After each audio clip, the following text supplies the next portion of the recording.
What up, y'all? It's your boy Rob coming back at you once again with another live stream. So before we get started, you already know what to do. If you're not subscribed to the channel, make sure you hit the bell icon twice. Smash the like button, share this video out to all of your followers, and let's actually get into it. All right. So I apologize for being late. I knew that I had set the stream up already. I had to help my girlfriend do a couple things, so my bad. I kind of miscalculated the time. I see a couple of y'all was in here earlier. And then when I tried to actually start the stream, I wasn't able to start it because of some dumbass shit on Facebook. So I had to change that. All right. So what we have is this whole Astroworld situation with Travis Scott. All right. And actually, you know what's funny? I didn't even actually set this stream up properly. Like I'm kind of annoyed right now. I'm not gonna front. You know what I'm saying? Yo, appreciate you, bro. Over on Facebook, sharing the stream out. All right. So yeah, I don't even have this set up properly. So actually, what I'm gonna do is I had a video, a couple videos that I was gonna play. I got some stuff sent to me by a couple people. You know what I'm saying? One of my coworkers, a friend of mine, and my girlfriend sent me some stuff. So I'm gonna try to show all of that stuff. But I think what I'm gonna do is I'm gonna play this video first before a lot of people get in here. All right, yo, Kareem, what's good with you, bro? Good to see you, fam. I'm going to play this video real quick. And while I'm playing the video, I'm going to be setting up the stuff that I should have had set up first. I hate this. Like, I'm off my shit. I usually have this shit all set up at first, and I don't. And I don't know if you guys can tell, but I'm visibly irritated because of, you know what I'm saying? Because of my own haste. So I apologize. So let me see. Give me 2 seconds. All right. So we got this right here. So I'm going to play this real quick. And if you guys can, while this is playing, if you can share the stream out, smash the like button, type in the comments stuff that you want me to go over. You already know, vote, hit the links that the bots put in, and I will be right back. All right. Let's take a live look from Air 11 over NRG Park. This is the aftermath of the deadly night. Day 2 of the concert was canceled and crews started taking things down earlier today.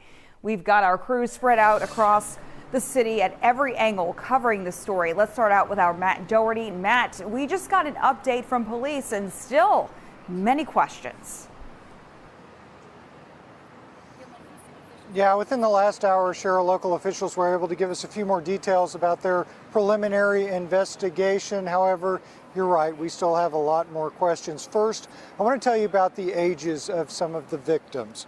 One was 14, one was 16, 2 were 21, 2 were 23, 1 was 27, and the age of the last person remains unknown at this time. In total, there were 8 people who died.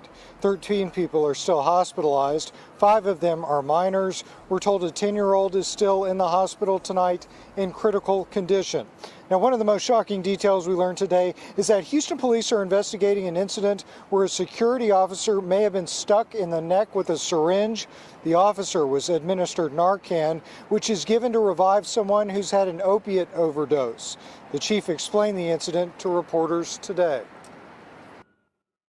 We do have a report of a security officer, according to the medical staff that was out and treated him last night, that he was reaching over to restrain or grab a citizen, and he felt a prick in his neck. When he was examined, he went unconscious. They administered Narcan. He was revived, and the medical staff did notice a prick that was similar to a prick that you would get if somebody's trying to inject.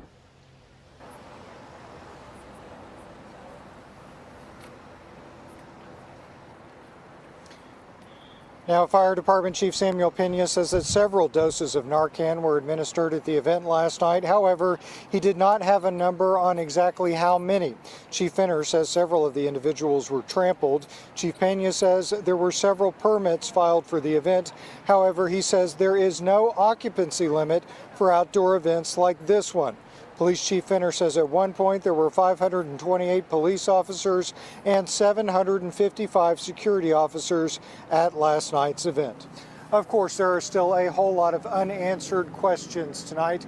We hope to bring you more answers as this investigation continues. Cheryl, back to you. Matt, and as the chief reiterated many times, this is an active investigation and they will leave nothing unturned. Thank you so much, Matt Doherty reporting live. Travis Scott released a statement earlier today saying in part, quote, "I'm absolutely devastated by what took place last night. My prayers go out to the families and all of those impacted. Houston PD has my total support." You can read his full statement on KHOU.com. And we are learning now about the first confirmed victim who died in the chaos. Spring Branch ISD sent a letter to parents saying the victim was a 9th grade student at Memorial High School. Our team is working to learn more about the student, and we will bring you the latest information as soon as we get it. An estimated 50,000 people were packed into that parking lot at NRG. A festival attendee says the massive crowd is why there was so much chaos and confusion. Melissa Correa joins us now with more from his perspective. Melissa. Hey there, Cheryl. Astroworld Festival was Reese Bluda's first music festival. You see him standing there in the orange sweatshirt. He's 6'2" and says his size is why he was able to work his way closer to the stage as the night went on. This is his cell phone video. You can see Reese is not far from the stage, but look at how many people are crammed in between. Listen as he describes the crowd of thousands essentially becoming like water when Travis Scott took the stage. Literally, the crowd becomes a fluid, essentially. You get pushed from the back because people keep pressing in, and then the people at the gates, they don't have anywhere to go. They push back, and so you're just kind of like flowing. It's almost like a wave, but an uncontrolled wave. And you're not actually standing on the ground. You're just standing on other people's shoes. Sardines. Reese says people were so crammed in that you could not push back even if you wanted to. Says the crowd became even more chaotic when Drake joined Travis Scott on stage for a performance. Said people were screaming for the concert to stop. I mean, I'm around people, they're yelling, "Stop the show," chant. People were chanting, "Help, stop the show." And that's when I was like, dude. And then he stopped for a second and he said, "What?" And then he looked over on one side. He told them, like, "Hey, get her up, get her up." Videos on social media show what happened next. The concert continued until it became more evident that hundreds of people were in physical danger. Some of those viral videos even show first responders, Cheryl, struggling to reach some of the people who were affected. All right, so I got everything hooked up. Your boy is happy. You know what I'm saying? I got rid of all that, got everything together the way I like it. You know what I'm saying? Jay Bird, what's good with you, bro? Bad Seeds, what's popping? I think Kareem was in here. I saw. So, all right, first and foremost, right? First question. Do you guys like Travis Scott? Like, are you Travis Scott's fans or no? I'm not a Travis Scott fan. I'm not a Drake fan either. What's going on, Vega? What's up with you? So I don't like either of those two. All right. Now, I've always thought that Travis Scott was a weirdo. When I first saw him, when I first heard his music, I'm like, yo, this dude is a weirdo, man. Why do anybody like this kind of music? Yo, RTG, what's good with you, bro? I don't like a lot of the new weird shit. When they first start getting on that shit, where they start drinking that, codeine and Finnegan mixed with ginger ale or mixed with some kind of fruit punch, the scissor, the syrup, I didn't like that stuff. You know what I'm saying? Yo, what's good, Rogish? What's going on with you, bro? They still missing 200 people, huh? Wow. That's insane. That's insane. Don't paint my nails so I don't listen to him. Yeah, I feel that. I'm not into that. I don't understand the rock and roll gothic rap merger. I don't understand how it's cool to try to do that shit. Like, I don't understand the Kid Cudi, Kurt Cobain tribute. I don't understand any of that shit. I don't get it. It doesn't make sense to me. I don't do. I mean, does that? I've never really like thought that was cool. Like when Trick Daddy and Twister and Ozzy Osbourne, when they did the song together, I didn't think that shit was cool. Like it was lame as fuck to me. If you're gonna use some of the music, then use some of the music. You know what I mean? Like take the beat, pay your royalty for the beat, and then just make the track. Yo, Yachty, Lil Yachty, what up? What's going on with you? Good to see you. That was that Gucci Mane era. Yeah, and my thing is like even Gucci Mane, he ain't even do all that though. Now, like my thing is right, they talk about this whole satanic thing, right? It's been people that have been doing rap like that before. You got the 3-6 Mafia, Bone Thugs and Harmony, you know what I'm saying? Gangsta Pat, like a lot of cats from Tennessee, a lot of cats from the Midwest. Now, as far as occult symbolism goes, we're gonna act like we're outraged. Oh, Travis Scott, this is one of the reasons why we hip hop. Look at what happened with the hip hop. I mean, you literally got genres of rap music. You got genres of rock and roll music where, I mean, they've been tapping into the occult.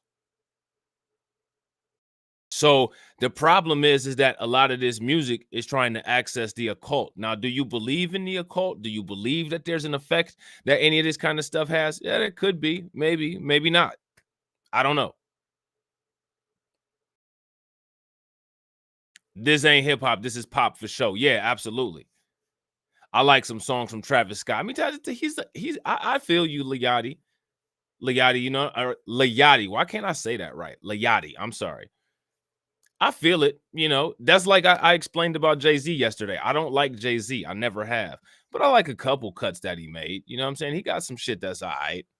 You know what I mean? Like get the dirt off your, or you know, get that dirt off your shoulders. Like that shit was all right. That shit was hot. You know, even Tom Ford, you know what I'm saying? Like that shit was all right. You know what I mean? Jay-Z got a couple cuts. But that I don't like as an artist. You know what I mean? He got a video of him getting trampled. Oh shit, your friend does? That's crazy. Now, there's a content creator. I'm not exactly sure what, I think her name is It's Keisha or something like that. I don't know. Do you guys ever watch her channel? She posted a couple videos, like, you know, a couple maybe like, I think like 30-second videos. And it shows him on some weird, crazy shit. Just sitting there watching. They dragged this dude out with a, you know, basically he was dead. And he's sitting there singing with the auto tuner on. And it's like, you're weird. You're weird. I never liked Travis Scott. I don't like this kind of dumbass shit, this rap shit right here. This particular genre of rap. Like, I'ma pay my nails. I'ma pay my nails. I'ma wear these skinny jeans. I'ma have pink dreads. You know what I'm saying? Like, you're weird. When did rap become that shit? I don't fuck with none of these weird, soft-ass soy boy so-called hip-hop music. Yeah, this ain't, I feel it, Rogish. I feel it. You know what I'm saying? I'ma hang on now. I'ma worship thing. Like, fuck that shit. Like, that shit lame. You know what I'm saying? And I'm tired of this shit. Can I repeat it? I'll roll my eyes in the back of my head. I'm be a goth, rock and roll. You know what I mean? Like, what? When did rap degrade into that bullshit? Why is that shit allowed? What record company or what A&R, what suburban coke sniffing, suit wearing, Axe hair gel having A&R would think that kind of shit is okay for hip hop? Seriously. I mean, the fact that they actually give this shit any kind of credence, in my opinion, is a disgrace. It sounds like suicidal drive off the cliff music. Yeah, it sounds like the shit that the Stan that Eminem was rapping about would have been listening when he drove his car into the lake with his child and with his girlfriend tied up in the trunk. That's what it sounds like. This is dumb, millennial dumb shit. Music isn't what it used to be. No, it's not. It's not. What do you think causes this kind of stupidity? This dumbass music. This shit is dumb. I don't like this kind of music. Like, this ain't hip hop. And sound like the drug culture as well. Yeah. What happened to when black people used to just smoke weed? What happened to that? What happened to when you would make fun of people for smoking crack and doing drugs other than weed? You know why, my G. So we couldn't be empowered through the music. Yeah, there you go. There you go. I think that it's a failure to mismanage the music also. I think that people who are rap artists, right? People who were rap artists should have taken ownership and taken hold of the hip hop companies like Master P did. You know what I mean? Like Cash Money did at first. Like Wu-Tang tried to. You know what I'm saying? Shit like what Mobb Deep was doing. But I think that it wasn't mismanaged. You had a lot of people that didn't have a lot of money. And when they got into the position where they had a lot of money, you know what I mean? They were, starstruck by the money. And I get it.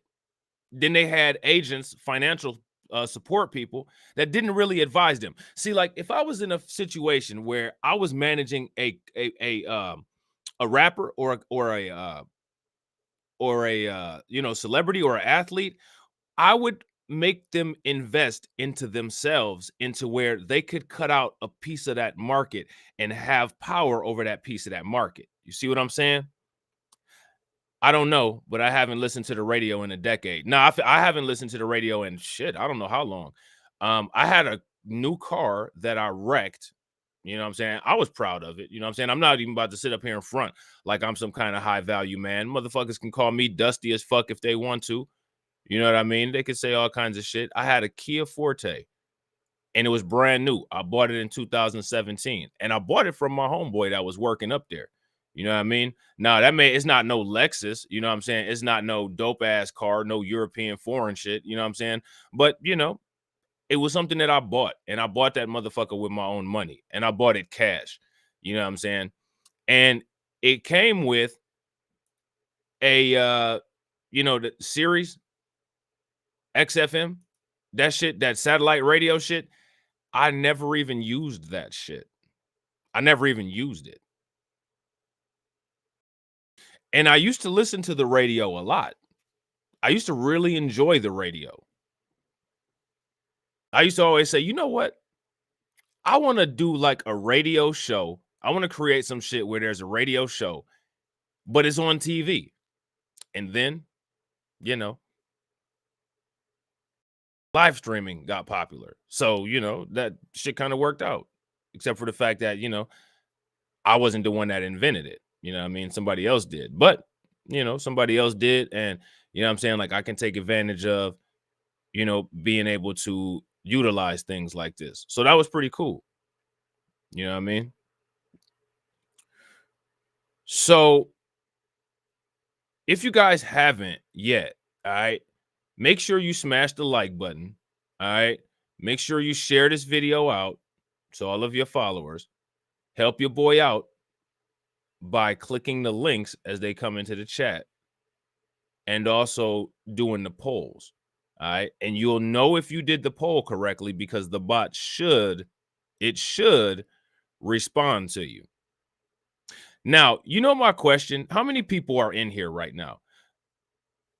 RTG came up with a good point. He said the rap music has become like this because it was empowering at first, right? Remember Queen Latifah? UNITY. Remember that shit? What you think Queen Latifah would say if she called in to Kevin Samuels show? Who the fuck you calling a bitch? You know what I'm saying? Now, what happened to shit like that? You had Queen Latifah, you had Roxanne Shante, right? Dope ass shit. MC Light, shit like that. Now, all of a sudden, you know what I'm saying? Like, it's Cardi B. Now you got Nicki Minaj. What happened to that good shit? See, I'm going to tell you exactly what happened. Hey, Law, what's good with you, bro? Thank you guys for doing the poll. You see how the poll, now it's 21 people up in here, you know what I'm saying? So my question is why is it financial advisors never give the now you're making money, right? Like, see, this is what I'm talking about. You're in hip hop. Now you making money, right? Now these financial advisors should specifically instruct those people, the rappers, on how to financially invest into their community to elevate the community. Don't just get on an album talking about where you from, the block that you own, and you don't actually own that block. You don't actually own it. I mean, you saying that you do. Yeah, this is my block. But when I go there, ain't no street named after you. You know what I'm saying? You don't own no real estate on that motherfucker. You don't own the projects that you came from. You know what I'm saying? Speaking of which, a tangent. It's funny, you know what I'm saying? Like Professor Black Truth is doing those morning videos now. He did the video about LeBron James. I don't know how much y'all know about Ohio. I don't know how much y'all know about Akron, but the company, that media company that he started, that's called Spring Hill.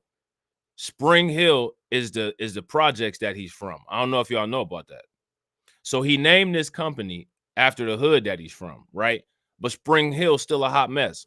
Spring Hill is in the V. Ain't nobody walking through, you know what I'm saying, like Spring Hill, unless you're from there or unless you got a piece, or, you know what I'm saying, like, or unless you're just really bold. You know what I mean? Why not buy that shit and fix it up? You bought this media company that's going to do what exactly? What are you going to do with that media company? You're going to get Mark Lamoist Hill and Roland Martin and Dr. Rashad Ritchie on there? What are you going to do with that media company? Who you going to empower through that media company? LeBron James got enough money to where he could gentrify in a positive way the whole city. I used to say a lot of good things about LeBron James, but LeBron James be dropping the ball a lot. And in my opinion, the ball has been dropped consistently for decades in hip hop. Why is there not a hip hop artist guild? Oh, because a lot of the idiots can't sit in a room together without, you know, shooting each other up or fighting each other. We already seen evidence of that.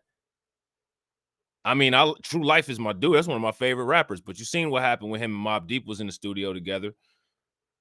You can't have 50 Cent and Ja Rule in the studio together. How's anything gonna get done? Oh, well, you know, you have to have these people with suits to manage everything. Why can't you manage this shit? What the fuck is Jay-Z doing? You working with Jack Dorsey.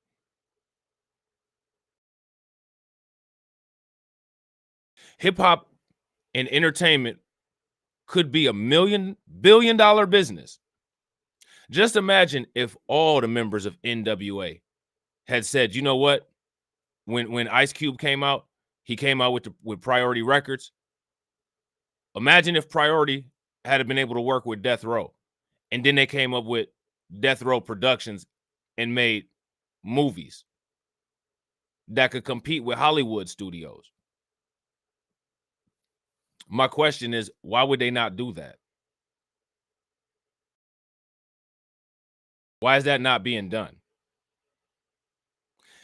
And see, when you start asking these questions, people get upset, right? But the thing is that the questions aren't asked to upset people. The questions are asked as an honest critique. Like, my thing is, we're all here to try to get better, right? We want to improve things, right? So how do we make those improvements without the appropriate critique and without taking the appropriate steps? We have, in my opinion, hip hop, rap music, it's failed about as much as sports has. Because the thing is that you're seeing all these people make all this money, but what are they actually doing to increase their value? And how is their value increasing the value of the community collectively? How is it doing it? Is it doing it at all? What value did this create? No, this created a lot of dead people. Now those people that are dead, they're not going to be buying tickets to your concert anytime soon. And this dumbass is sitting there with his eyes rolled in the back of his head, singing while they're taking people's dead ass bodies out of his concert. I mean, that's not a good look.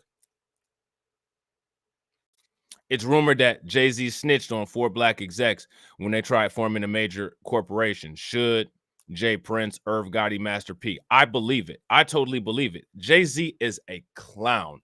He is the clown ringleader of the circus. I don't doubt it one bit.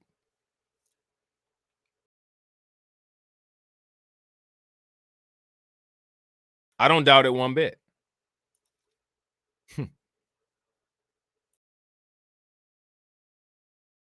Packed in and struggling to find a place to go to find safety. Hard to believe. Thank you so much, Melissa Correa reporting. A reunification center was set up at the Wyndham Wingate Hotel on Kirby near the 610 Loop to help families reunite with their loved ones. That's where we find our Brittany Ford. And Brittany, you've seen a lot happening there today. I imagine a lot of loved ones going there to see if they can find their family members. Rochelle, we've seen dozens of people here at the reunification center just looking for answers and trying to reconnect with their family members. We have video to show you of what things look like here throughout the day. We've seen concert goers still in their clothes from last night, speaking with officers and personnel from the Houston Emergency Management Center that have been on site here throughout the day. The agency also had a hotline number. They were directing families to call for information if they didn't or hadn't heard from a loved one that went to the concert last night. But really, as you mentioned, it's been emotional out here. We've seen families, again, hugging each other, consoling each other. Back out here live, the good news here is that our last update from Judge Lena Hidalgo says that everyone here at the concert, or everyone at the concert last night, has been accounted for. The next steps here really will be what happened to people and those families that had loved ones that were hurt. I'll send it back to you. All right, thank you so much. That was Brittany Ford reporting.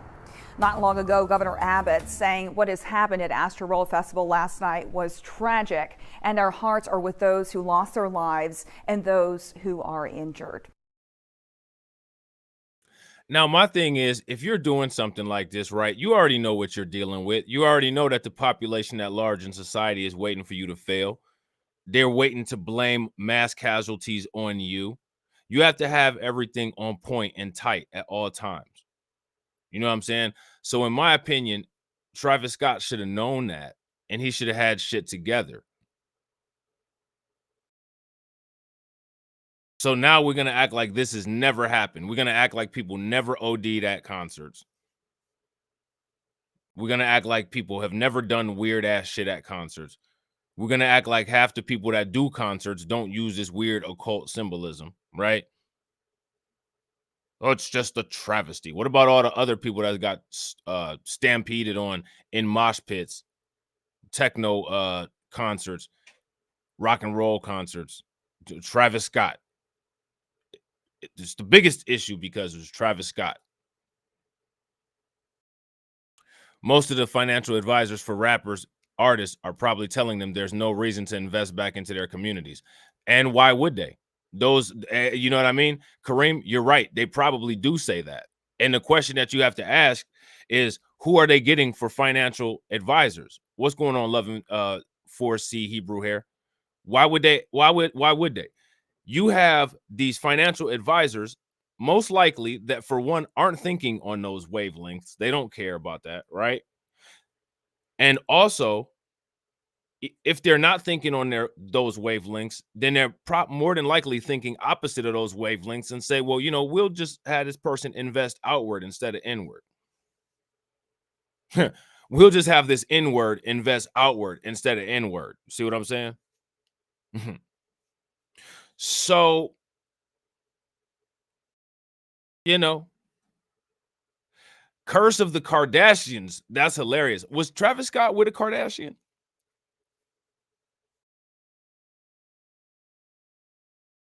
I didn't know he was.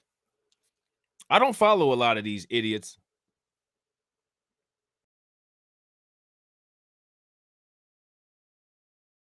I didn't know he was with one of the Kardashians. Ah, he's a dummy. He is not an intelligent human being. Know what I mean?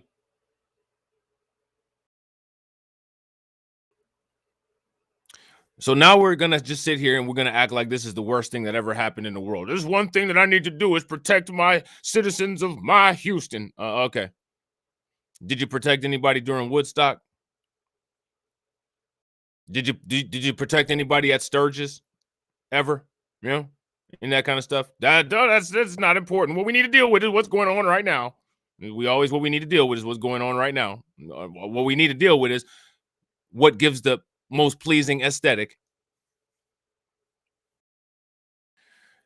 They invest in brands and companies. He's with Kylie Jenner. Okay, so now is Kylie Jenner one of the Kardashians?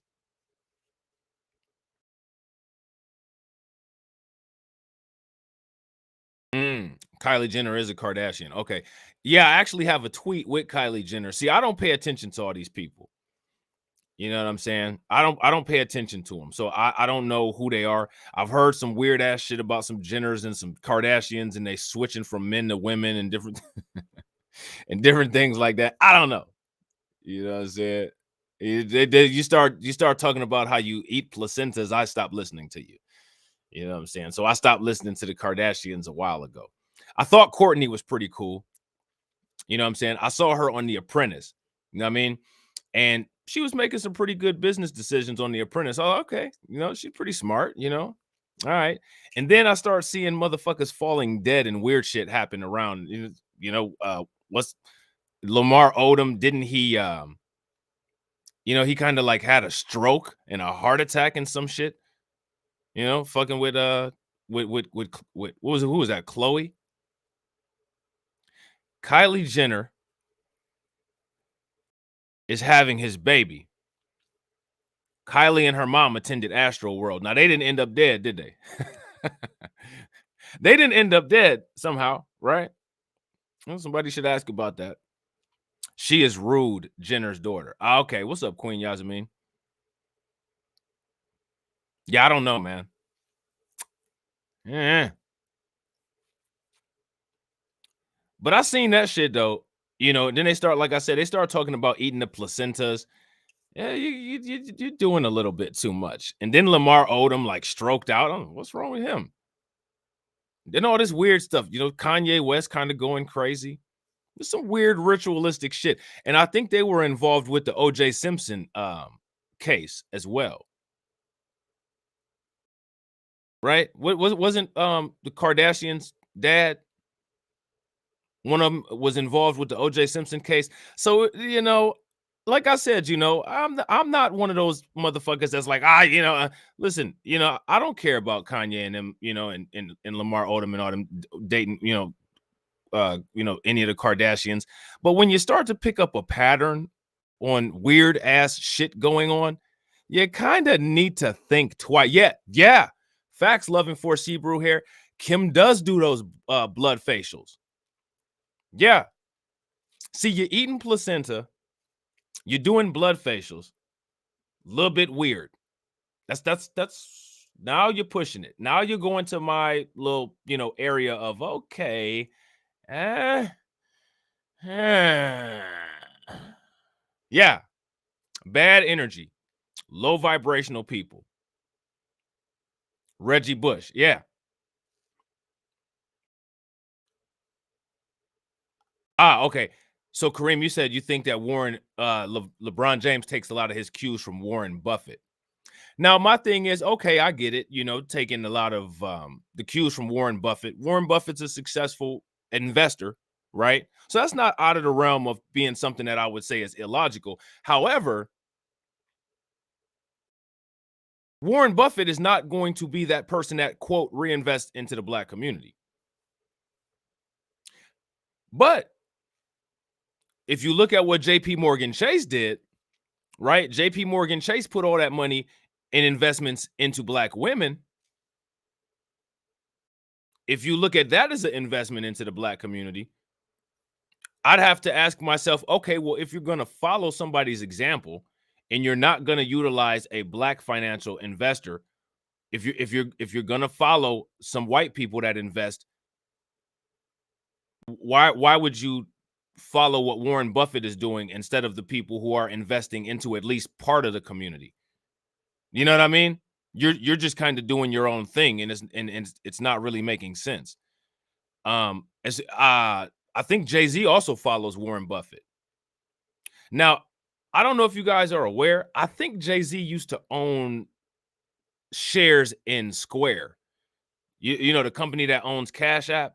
I can't recall correct. He owned a lot, or if he owned a little, or if he owned any at all. But I think Jay-Z owned part of Square.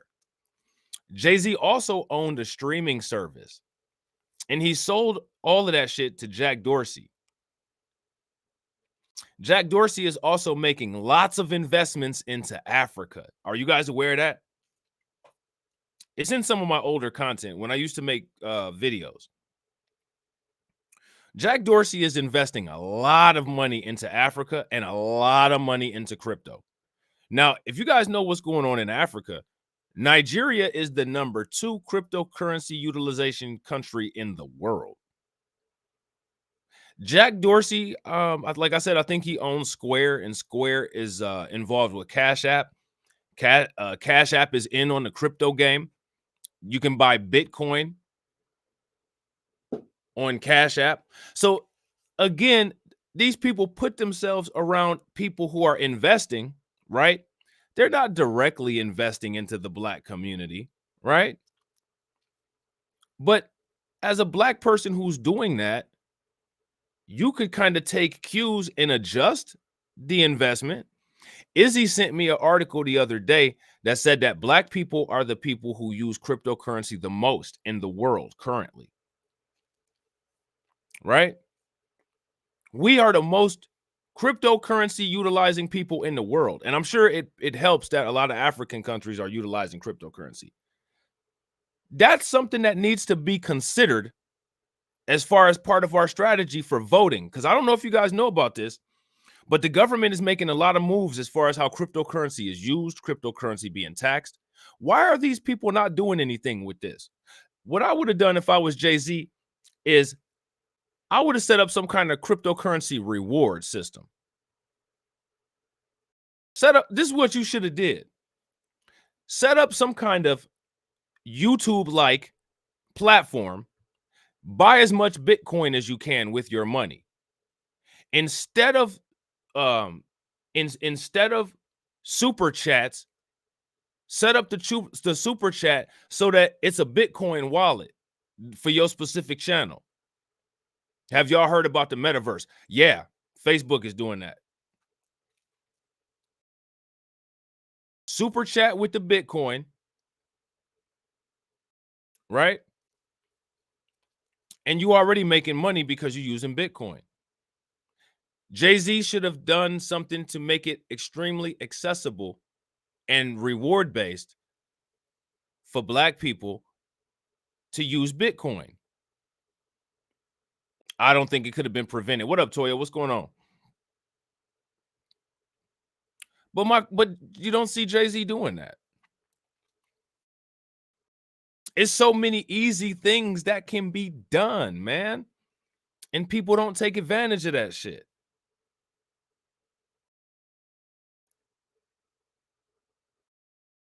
You got to ask yourself why. Why don't people take advantage of it? It'd be nice if they did. You know what I mean? But they don't. Is it because they don't see an incentive? Why don't they? That's the question.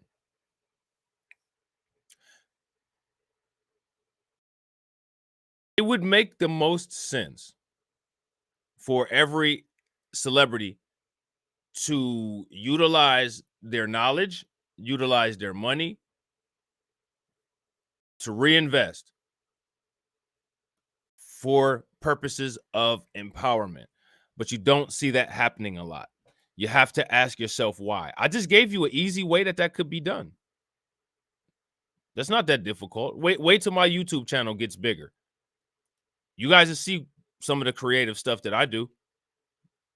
Very simple. It's not that hard. So you got to ask yourself the question, if it's not that hard, then why is it that you don't see that very often? Why is it that you don't see it? Why is it that it doesn't happen as much as we'd like to see? You know what I mean?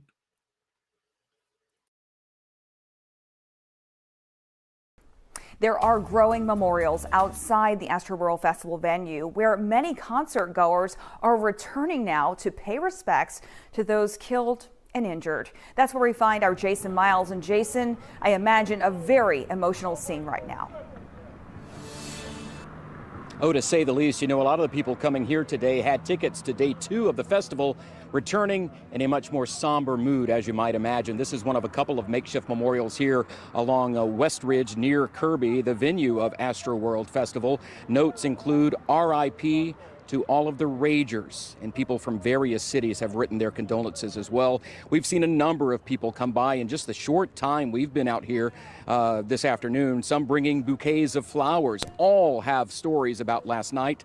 An 18-year-old we met from Toronto, Canada, a huge Travis Scott fan, said he had a blast until the crowd started getting a little too chaotic. That's when he heard and saw things he'll never forget. I understand people are there to rage, but sometimes it gets too far, you know? Like, I saw people getting thrown around. I saw people getting hurt in there. It was horrible. Like, I was a little scared at times, you know? Like, this is my first concert, too. This was a really strange experience for me, to tell you the truth. This was really strange. His very first concert. Now, this is video. Another concert. I mean, just that image of that camera, it looks like some shit off of Indiana Jones where he happened to walk in during a human sacrifice.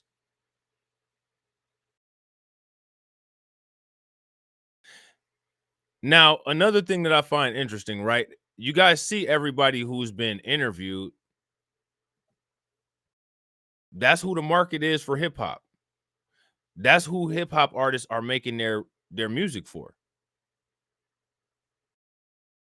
These rappers and these hip hop artists, they don't even make music for black people anymore. So you guys got to understand that. And that's something that people got to come to grips with. Just like rock and roll, rap's not your genre anymore. They're not making music for you anymore. So I don't understand why support anymore. And that's why I say it wouldn't have been prevented. Yeah, no, I get that. I get that, Toya. Yeah, that makes sense. That makes a lot of sense. You know what I'm saying?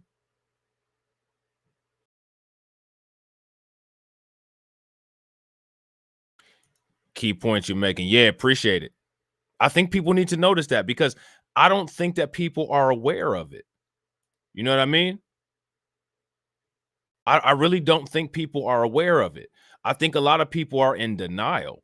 You know what I'm saying? Look, pay attention to the audience. Pay attention to what's being talked about. Pay attention to what's being marketed. You know, like Rogish was saying. I think that was Rogish that said that. Speaking of Rogish gonna say Toya all late. That's hilarious. The nail painting, the weird contacts, the things that they rap about. Nobody's talking about that shit. Where's the rap songs? I got a question, right?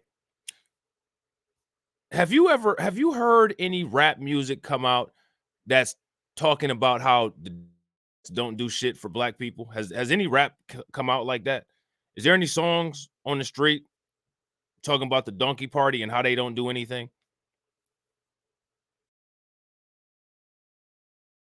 No. Yeah, the guy at my job kind of fit that description. I'm sure. Like, when did our dudes become wearing super skinny jeans, nails painted, screamo, snake charming, singing into a tube? Yeah, none of the people that I listened to back in the day, none of them are anything like this. Even Bone Thugs and Harmony, they would get on their weird shit, but they weird shit would still be street shit. I don't know what this is. Scott makes dark music for dark white kids. It's like Kid Cudi. Yeah. And then, I mean, you see Kid Cudi, he's running around in a dress. Oh, I gotta give a tribute to Kurt Cobain. You got to give a tribute to Kurt Cobain. You have to wear a dress. That's your tribute? Really? I've never seen a white man wear a dress for a black man, but I've seen a lot of black men wear dresses for white men. I don't want nobody giving me no damn tribute in a dress.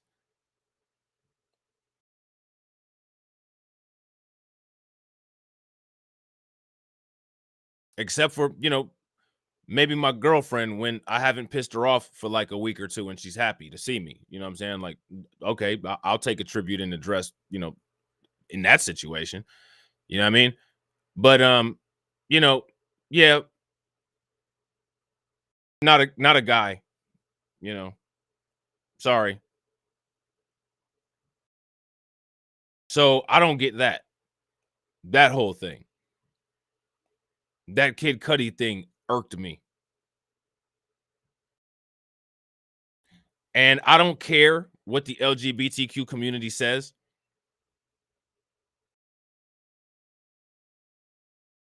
Just putting that out there. Yeah, I mean, yeah, nobody wants that. You know what I mean? You don't want your husband coming back home. Hey, honey, I just want to tribute you for being a wonderful wife.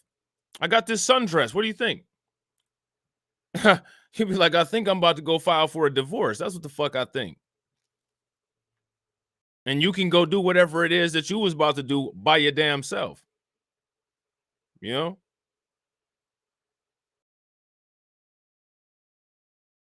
That shit's crazy. Yeah, it's absolutely intentional, RGT. You know what? And I actually do spell my name with 2 B's, DIY Queen. So you had it right actually the first time, just so you know.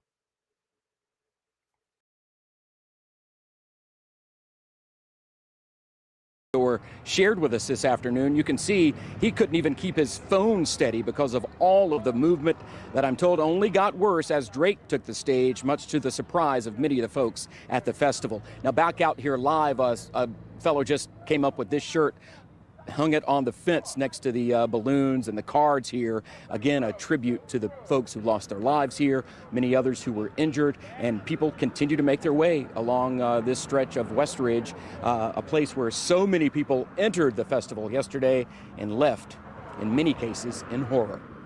Back to you. Still so hard to believe. Thank you so much. Jason Miles reporting live.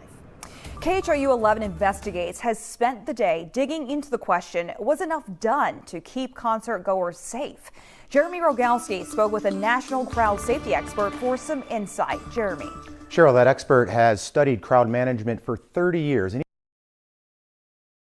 So they done got the crowd management professional to investigate this. Now I got a question. Do you guys know what the date was when this happened?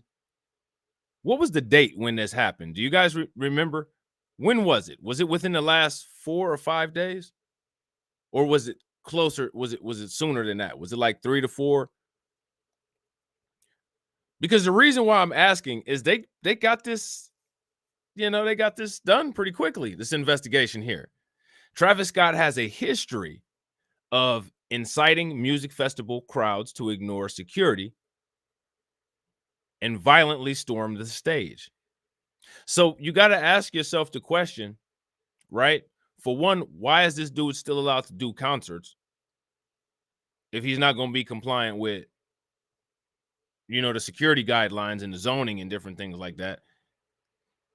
And for two, why are you behaving like that? You know what I mean? Why are you behaving like that? If you guys can, we got 27 people in here and 19 likes. If y'all could smash the like button and share the video out, I would greatly appreciate it. And he says the problem all begins with the layout of the concert itself. The festival style standing room only setup, he says, is by far the most dangerous. From Elvis Presley on, everybody has known this is problematic. The dangers of festival concert configurations are well documented, says. You see how Toya did Rogish? Did you like the video? That's what I'm talking about. Put him on blast. Blast that ass. Crowd safety expert Paul Wertheimer. It forces people in the crowd to work against each other.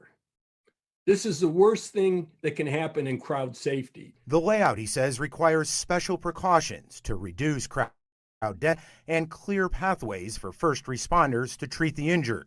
All of this should be spelled out in the promoter's special event permit application, which requires a security control plan and emergency medical plan. And who approved the risk assessment, the crowd management plan, and the emergency plan? And who prepared those? I want to see that, and then you're going to find out where everything went wrong. City and county leaders. I'm laughing at that old dude because ain't that the shit that I be asking all the time? Who did this? Who did that? Where was this done at? See, that's what you do to get down to the bottom of something. You see, because he just showed it right here. All right, so there has to be some kind of plan and protocol in place. They just showed it. You know what I mean? They just showed it. So what happened to that plan? Where did things fall apart at? You know what I mean? Don't forget to point out that the security team dropped the ball as well. Exactly. And that's why we got to ask the plan, because first of all, if they had a security protocol, they should have had a representative of Travis Scott sign on the dotted line and say the concert will follow these protocols at all times. At all times. If they don't, if they're not followed, the concert will be stopped, the power supply will be cut, and you'll be asked to exit the facility. What's going on, Bernie? Good to see you, bro. You know I don't believe in underverse. I know you don't believe in underverse. Believe it's real. Was that the quote underworld? Well, what I do believe is that people shouldn't be fucking around with shit they don't understand. And I guarantee you that, you know, whatever kind of occult symbolism or occult messages that Travis Scott was trying to use, I guarantee you he doesn't understand that shit. My man Dario is in the building. What's good with you, bro? Man, that screen money under the table. There you go. Exactly. That's what happened to the investigation. That's what happened to those protocols. Somebody slid a little bit of money under the table. Well, you know, let this slide. You know what I mean? Yo, me thinks. What's good with you, bro? All right. But clearly, there is a plan of how things are supposed to be. And as we see with the results of the concert, that shit didn't happen. So we got to figure out where things broke down. And I think one of the ways to figure out where things broke down is to look line by line at that security protocol and see exactly when and where that security protocol wasn't followed. And if Travis Scott encouraged the crowd to not follow the security protocol. Kareem says, if it's been known that Scott had a history of incitement, then security should have known. Facts. His security plan and his security contract should have had contingencies on it, in my opinion. And that should have been something that the city did. See, if he has histories of incitement, me personally, I'm not going to let him do a concert. I do my live streams the same way. It's one of the reasons why I don't do call-ins and shit like that. If you're insane and you want to, you know, just basically mess up my stream, you're not coming. I'm not doing that. I only deal with people that I know. We have to have a rapport in order for there to be any kind of call-in, unless we're doing phone call-ins where I can just click you off. If you're doing quick call-ins on a topic, you see what I'm saying? If I don't know you, no, I'm fine. I'll do the stream by myself. Or we'll do some pre-set up shit with me and Izzy. You know what I'm saying? I know Mo Facts. So you know what I'm saying? Let him call in. Primal Studies. You know what I mean? Bronze. Kareem, Conrad, Black Voltron. My man Nasty Dealer right here. What's good with you, bro? But if it's somebody that I don't know, I'm not dealing with you. I don't give a fuck. And the reason why I deal with people that I know is because these are people that are not going to not only offend my audience, but they're not going to try to destroy my platform either. You see what I'm saying? You just let random people come in. You don't, first of all, there's no rapport. You don't know if that person's going to be respectful. I don't have time for that shit. Possibilities that could have went wrong. Either they didn't know shit could go this bad. Yeah, no doubt. I'm okay, family. Peace and power to you. Peace and power to you too, bro. No, I agree, Dario. I totally agree, bro. Expert for some insight. Jeremy. Cheryl, that expert has studied crowd management for 30 years, and he says the problem all begins with the layout of the concert itself. The festival-style standing room only setup, he says, is by far the most dangerous. From Elvis Presley on, everybody has known this is problematic. The dangers of festival concert configurations are well documented.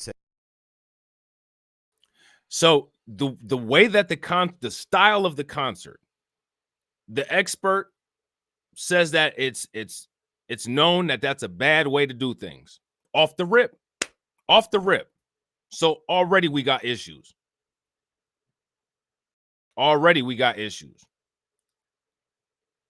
Ulaw says Travis Scott has reportedly been arrested twice before at his own shows for inviting his fans to rush through security. I think, if I'm not mistaken, I think he actually did that at this concert as well. Tell me why he isn't responsible for these deaths and injuries. There you go.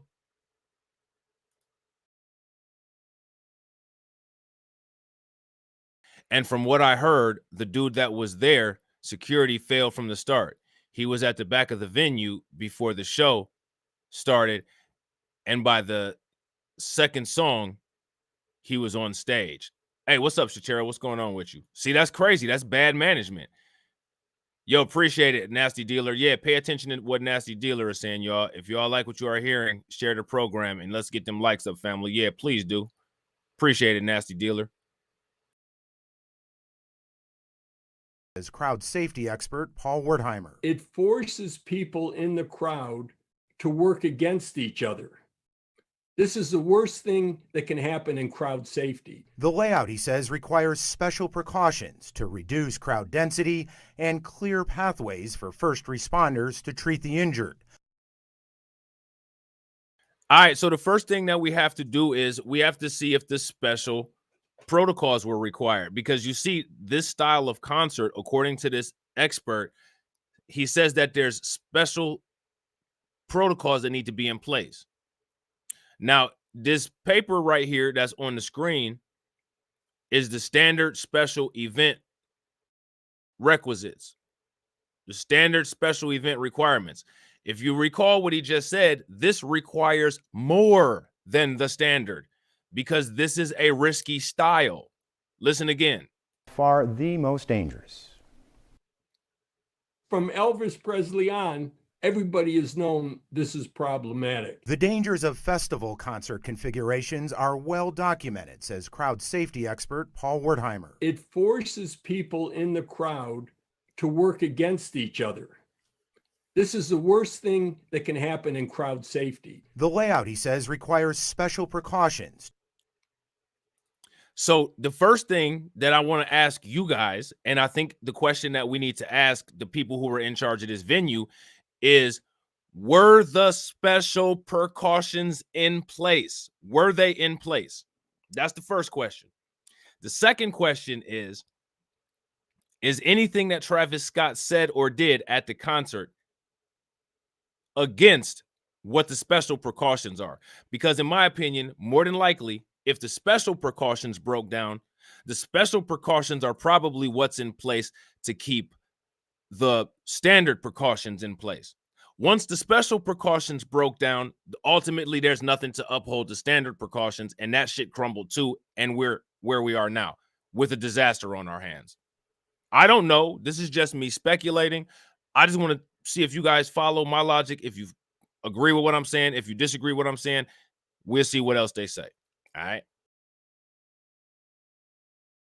To reduce crowd density and clear pathways for first responders to treat the injured. All of this should be spelled out in the promoter's special event permit application, which requires a security control plan and emergency medical plan. And who approved the risk assessment, the crowd management plan, and the emergency plan? And who prepared those? I want to see that. And then you're going to find out where everything went wrong. City and county leaders say they are reviewing what promoter Live Nation submitted. Perhaps the plans were inadequate. Perhaps the plans were good, but they weren't followed. Well, this woman here just said that the plans were most likely not followed. Shatera says, just from the videos that I've seen of the event, I noticed that people didn't see space between them to even spread their arms out beside them. Yeah, they were packed. I think somebody that they interviewed actually ended up saying, like, yeah, they were packed tight like sardines. I'm no crowd expert, but sheesh, yeah, you know, no, that's facts.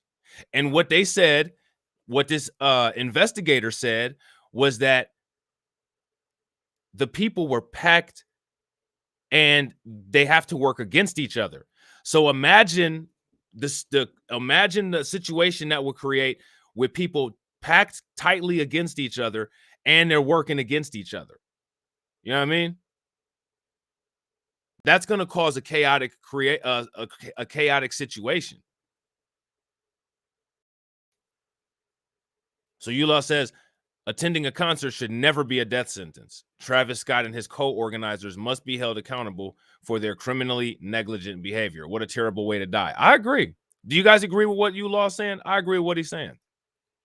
I agree with what he's saying. And as of right now, whoever this woman is, I don't know what kind of significance she is. I don't know what position she holds. But according to her, she's saying that the protocols weren't followed. Now, because the guy before, you know, the news said that he was some kind of expert, I'm looking at what he's saying, and what he's saying makes sense.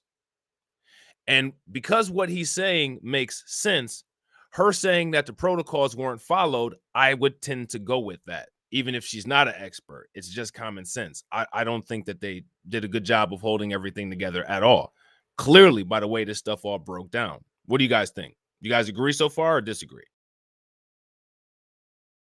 Officials say there were more than 500 Houston police officers in and around NRG Park and another 755 private security guards on scene. As for medical care, Live Nation hired a third party to be on site. For a non-event, it would have been enough. But the crowd-crushing event quickly spun out of control. It required 62 Houston Fire Department units to respond to take 25 concertgoers to the hospital. And Fire Chief Sam Pena says inspectors were out earlier this week at NRG, and last night he says there were no reports of any exit doors blocked. But the problem was so many concertgoers couldn't get to those exits because they were so tightly packed near the stage. Cheryl? All right, good information there. Thank you so much, Jeremy. Again. So imagine if a fire had broke out. What do you guys think? I want to know what you guys think. What would have happened if a fire broke out? I said if a fire broke out. If a fire broke out at this concert. You see, they said that they had issues around the exits. Everybody was packed so tightly and the exits are small. So this is like trying to get a train through a mouse hole. You know what I'm saying? It's not going to happen. People are going to get stuck. People are going to get trampled. It's going to be bad. You know what I'm saying? There are several phone numbers set up for families who haven't heard from Astroworld Festival attendees. Those numbers are right there on your screen, 832-393-2991 or 832-393-2990. Officials say you can also just simply dial 311 or 713-837-0311. We have all these numbers for you right now online at khou.com. There are thousands of posts flying all over social media about what happened at the Travis Scott concert at Astroworld, and a lot of misinformation is already spreading online. Brandy Smith is here to break down what we do know. First, I want to say we only know what first responders have confirmed. I don't want to downplay what happened, but I do want to add a little context as someone who was there. I think most people like myself had no idea people were in trouble, but it is clear from videos shared on social media, some of the crowd did and tried to help. Texas A&M student Sienna is seen in multiple videos crawling onto a production platform, yelling at the crew about what she's seen in the crowd. In another video, the crowd appears to chant, "Stop the show." Scott did pause his performance, which was being streamed on Apple Music. Somebody passed out right here. Hold on, don't touch him, don't touch him. Everybody just back up. To point out someone who needed help. Security, somebody help, jump in real quick, keep going. That's bad, man. That's bad. What do you guys think? Some believe if they had tried to stop the concert, it would have gotten worse.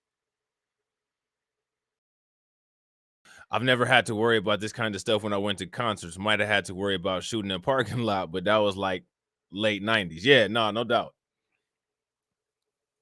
I mean, Travis Scott identifies somebody that passed out. Look at this.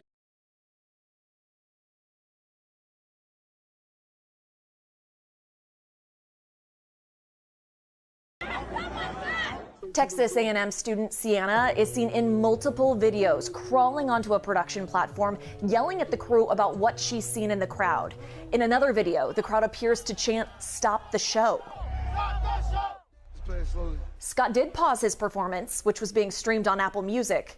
Somebody, hold on, don't touch him, don't touch him. Everybody just back up. To point out someone who needed help. Security, somebody help, jump in real quick, keep going. The show went on, even as first responders drove into the crowd. All right, let's discuss.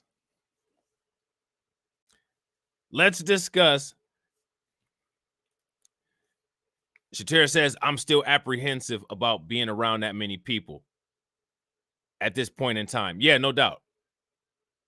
It's a lot of reasons why you wouldn't have caught me at that concert. For one, I don't like Travis Scott. For two, I don't like being around, that many people as it is. And for three, there's an excuse to not be around that many people as it is. We got the whole social distancing thing. So, I wouldn't have wanted to be that close with all those people anyway. And 9 times out of 10, like a lot of people are there at those concerts. They're doing drugs, they're smoking weed, smoking crack, shooting heroin, taking ecstasy pills. I don't want to be around all that shit anyway. I don't be blowing smoke in my face and be all up on me with your sweaty, stanky ass. You know what I'm saying? Breathing your wet, nasty breath on me. I don't like being that close to other people. I'm really OCD. Really OCD. You know what I'm saying? Like, I'm one of those people that put on some vinyl gloves to shake your hand. Like, I don't know where you just were. You know what I'm saying? I've always been apprehensive around crowds of people. Yeah, no, I feel it. And this is the kind of reason why. Them showing this is conflicting with the narrative of him inciting the crowd. Yeah, that's true. That's true, Kareem. It is. Absolutely. You know what I mean? At that point, social media documented people climbing on those vehicles. There are more videos out there showing people lying on the ground, some getting CPR, unconscious people being crowd surfed. We are not showing those because we either can't confirm their legitimacy or because they are too graphic. Back to you. She said they can't confirm their legitimacy. Since when has the Mayo Stream media gave a shit about legitimacy? Girl, bye. Thank you so much, Brandy. Posts by a Houston ICU nurse are also gaining traction on social media. She told our Melissa Correa that she stepped in because security guards were overwhelmed. That's right, Cheryl. Madeline Eskins snapped this photo Friday afternoon as she entered NRG Park. The ICU nurse took a day off from work and had every intention of having fun with her boyfriend. But the medical worker and her boyfriend ran into trouble last night. She says they were near the front of the stage as Travis Scott was performing. Air 11 shows us what a crowd of 50,000 people looks like. Madeline says it felt like she was, quote, drowning in people. She says she was so crammed in she literally could not raise her arms or lower them if she wanted to. She was feeling pressure from every direction. At one point, she says she passed out, so her boyfriend and a security guard carried her out of the crowd.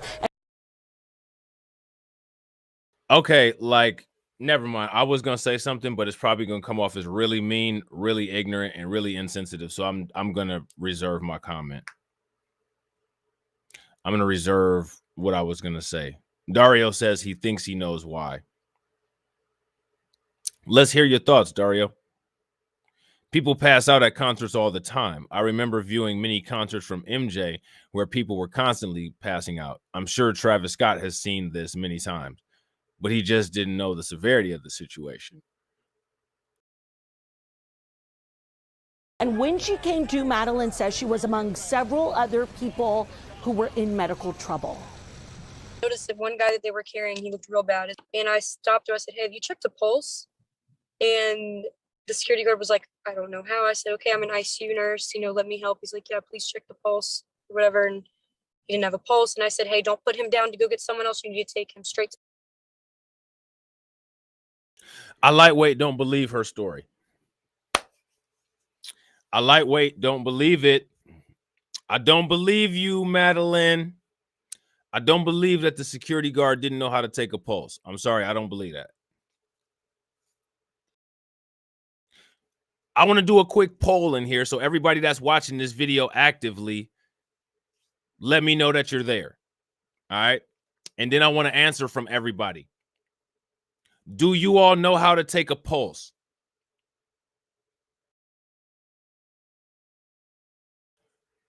Do you all know how to take a pulse?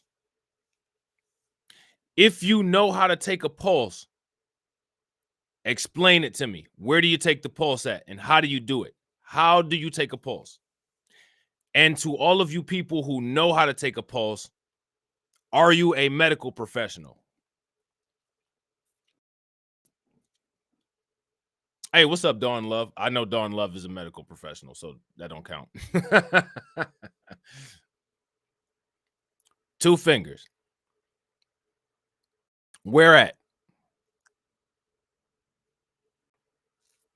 I wonder if the news people understand how to avoid those who are just searching for clout and how to actually rightly shift towards the ones whose account can help. Yeah, exactly. Finger on the neck or the wrist. That's exactly what you can do.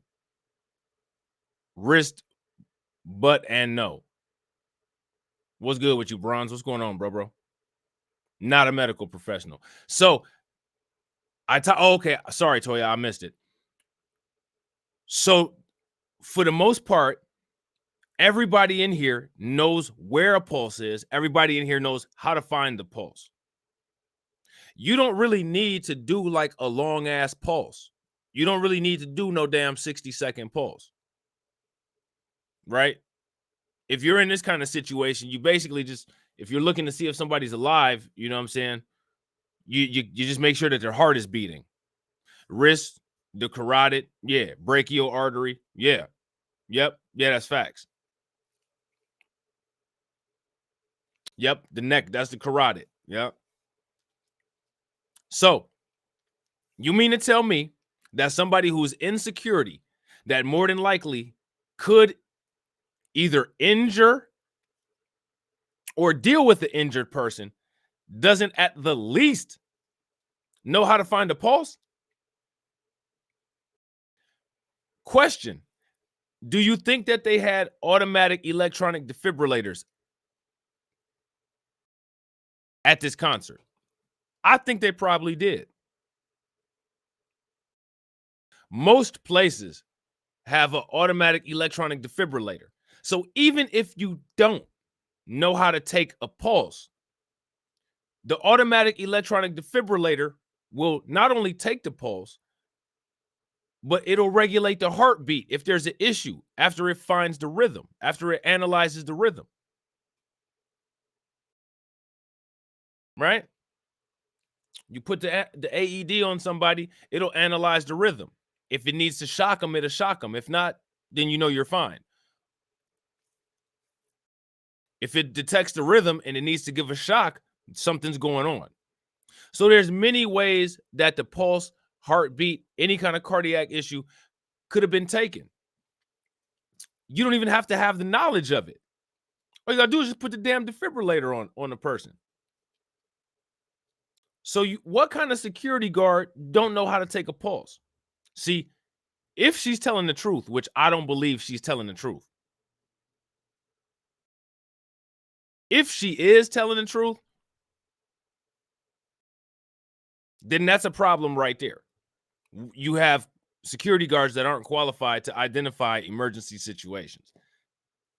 You guys agree with that? Yes or no? But I don't believe she's telling the truth.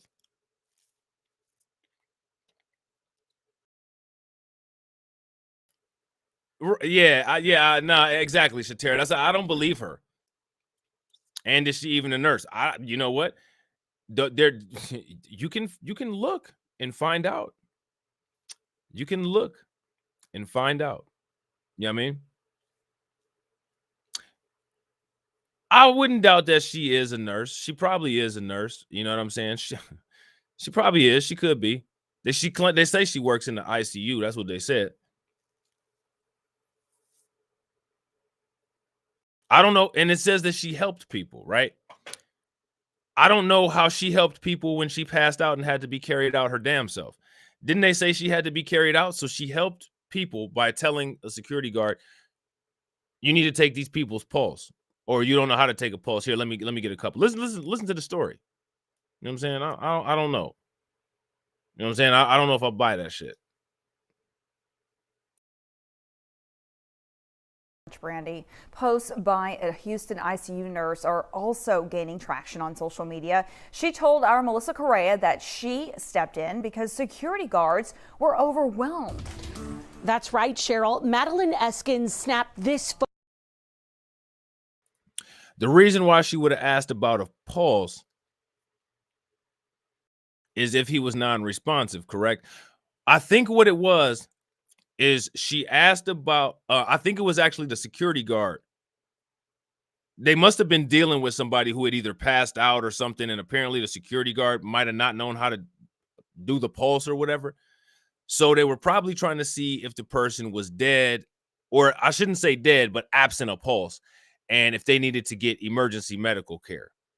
That's the only thing that I could think of.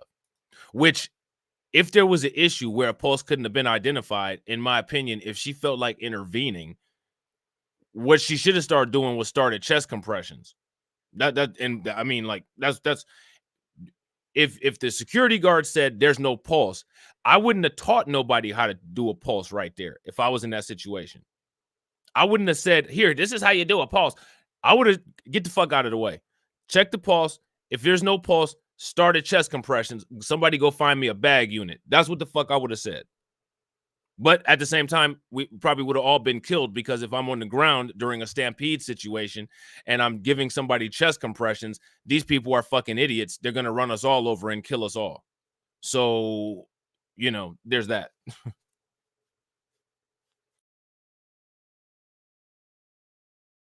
It's worthwhile to look up the lyrics to the songs performed while everyone was so jacked while they stomped on people. Drake, Knife Talk. See that shit there? Reminds me about my coworkers. Said they had to take the actual defibrillator from the EMT because she didn't know how to use it when the truck driver passed out and died at my job. Yeah, right. If an EMT didn't know how to use a defibrillator, that EMT had no business being an EMT. And EMTs not only have to, that's not true at all, Bronze. Your coworker is a fucking liar. And here's what you can hit your coworker with when you go back to work. Ask your coworker, is he or she ACLS certified? What's good, Delma? What's going on, bro? If your coworker is not ACLS certified, then ain't no damn way the coworker in the heat of the moment snatched the damn defibrillator from the EMT and started reviving a patient. That shit didn't happen. Sorry. You know what I'm saying? Like, sorry. My man Delmo in the building. Good to see you, bro. If you guys can all smash the like button and share the video out to all of your followers, I greatly appreciate it. If you're not subscribed to the channel, help your boy out. Hit the bell icon twice. All right. Hey, what's going on, Faith and Lighten? What's up with you? Photo Friday afternoon as she entered NRG Park. The ICU nurse took a day off from work and had every intention of having fun with her boyfriend. But the medical worker and her boyfriend ran into trouble last night. She says they were near the front of the stage as Travis Scott was performing. Air 11 shows us what a crowd of 50,000 people looks like. Madeline says it felt like she was. Look, Bronze, so your coworkers pulled a Aaron Rodgers? That's what they did. Which makes me think some of the stuff was pay and swept under the rug. Yeah, it could have been, Dario. It could have been. Quote, drowning in people. She says she was so crammed in she literally could not raise her arms or lower them if she wanted to. She was feeling pressure from every direction. At one point, she says she passed out, so her boyfriend and a security guard carried her out of the crowd. And when she See, at one point she wasn't feeling good, so her boyfriend and the security guard carried her out of the crowd. Now your boyfriend by himself couldn't carry you out. Yeah, they pulled a Aaron Rodgers. You know, the fact the security guard was attacked with a fentanyl injection and knocked out makes this incident very strange. Yeah, no doubt. Yep, probably was beating the crap out of that dude because they said they did chest compressions. Then the EMT came. Yeah, no doubt, Rogish. This is cap. She was passed out. So you mean to tell me that your ass was passed out and then you woke up and taught somebody how to do a pulse and then you took your ass back to sleep, Sleeping Beauty? I don't think so. I don't believe it. Like, I don't believe your story, ma'am. You know what I'm saying? Also gaining traction on social media. She told our Melissa Correa that she stepped in because security guards were overwhelmed. That's right, Cheryl. Madeline Eskins snapped this photo Friday afternoon as she entered NRG Park. The ICU nurse took a day off from work and had every intention of having fun with her boyfriend. But the medical worker and her boyfriend ran into trouble last night. She says they were near the front of. It don't sound like she was running anywhere. It sounded like she got carried out of trouble. She wasn't running into no trouble. You didn't run no damn where. It was packed than a motherfucker there. So you weren't moving around all like that. Yeah, she became Florence Nightingale and Dorothea Dix and all of those people. You know what I'm saying? Potter and Perry. She broke out the whole Potter and Perry book out of her damn night bag or out of her bag. You know what I'm saying? Somebody get me an EpiPen. There you go. That's what the fuck she should have said. Motherfucker laying there dead. You don't know if they're alive or not. You can't find no pulse. Find a motherfucking EpiPen. Do that. Plenty of shit you could have done. Oh, well, this is what you do. You put the 2 fingers on the carotid and count to 6. Get the fuck out of here. You woke up and did that. No, you didn't. I'm sorry. You didn't. What's going on, Nikki? What up with you?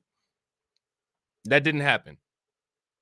These new rappers are transmitting low-frequency signals are like the Pied Piper leading the masses over the cliff. Yeah, just like the motherfucker that be playing the flute and the snake is coming up. You know what I'm saying? Real shit. Real shit. Somebody should check the frequencies on those songs that they played. I wonder what the frequencies are of those songs, and then match them up with the frequency scale and how they affect the human psyche. I bet you'll have some interesting findings there. The stage Travis Scott was performing. Air 11 shows us what a crowd of 50,000 people looks like. Madeline says it felt like she was, quote, drowning in people. She says she was so crammed in she literally could not raise her arms or lower them if she wanted to. She was feeling pressure from every direction. At one point, she says she passed out, so her boyfriend and a security guard carried her out of the crowd. And when she came to, Madeline says she was among several other people who were in medical trouble.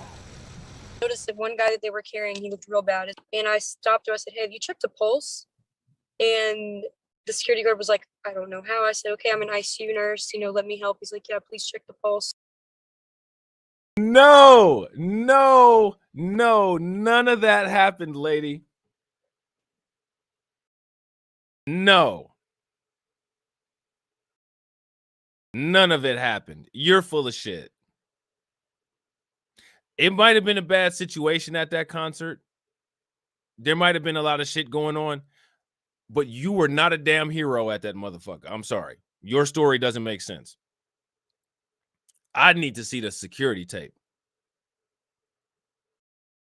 That's what I'd need to see. I don't believe none of that damn shit. I'm going to tell you exactly why. We're going to run this back. I'm going to tell you all the shit that I don't believe. I'm going to tell you all the shit that I don't believe. You know what I'm saying? I bet if you transmitted these new age rappers' frequency through the water will move erratically like it's stressed out. Oh, absolutely. I bet you it would destroy like the crystals and the snowflakes and stuff too. She stepped in because security guards were overwhelmed. That's right, Cheryl. Madeline Eskins snapped this photo Friday afternoon as she entered NRG Park. The ICU nurse took a day off from work and had every intention of having fun with her boyfriend. Toya,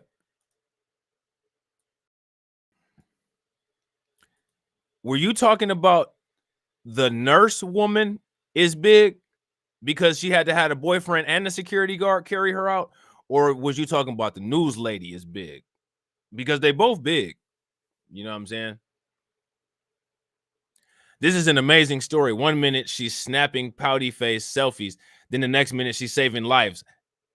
And between time, she was knocked out and getting carried out. Oh, the news lady. Okay, yeah.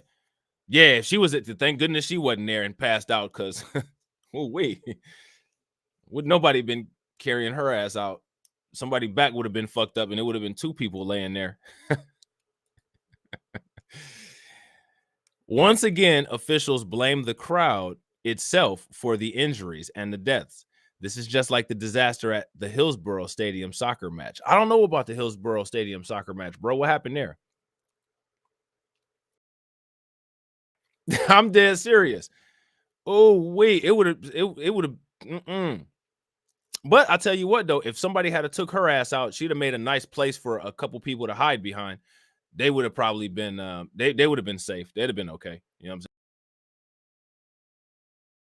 The ICU nurse took a day off from work and had every intention of having fun with her boyfriend. But the medical worker and her boyfriend ran into trouble last night. She says they were near the front of the stage as Travis Scott was performing. Air 11 shows us what a crowd of 50,000 people looks like. Madeline says it felt like she was, quote, drowning in people. She says she was so crammed in she literally could not raise her arms or lower them if she wanted to. She was feeling pressure from every direction. At one point, she says she passed out, so her boyfriend and a security guard carried her out of the crowd. And when she came to, Madeline says she was among several other people who were in medical trouble. I noticed that one guy that they were carrying, he looked real bad. And I stopped her. I said, hey, have you checked the pulse? And the security guard was like, I don't know how. I said, okay, I'm an ICU nurse. Let me help. He's like, yeah, please check the pulse or whatever. And he didn't have a pulse. And I said, hey, don't put him down to go get someone else.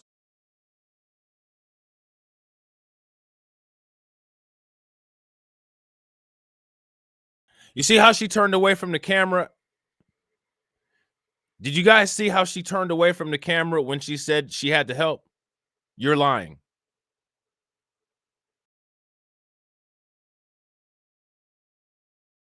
You're a liar.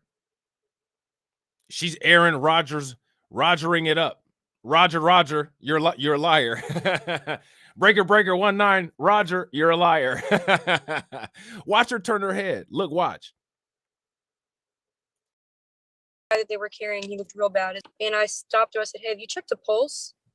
And the security guard was like, I don't know how. I said, okay, I'm an ICU nurse, let me help. He's like, yeah, please check the pulse or whatever. And he didn't have a pulse. And I said, hey, don't put him down to go get someone else. You need to take him straight to the medical tent. And then another security guard overheard me say I was an ICU nurse. So he said, hey, I said, what can I do to help? He said, yeah, please, we need help over here. Yeah, you're a liar, lady. Sorry. Let's where's Maury Povich at? To give her the lie detector test. You know what I'm saying? Because I detect some lies. Yeah, I think she's clout chasing, no doubt. The Hillsborough disaster incident in which a crush of soccer fans resulted, in 96 deaths and hundreds of injuries. Holy shit.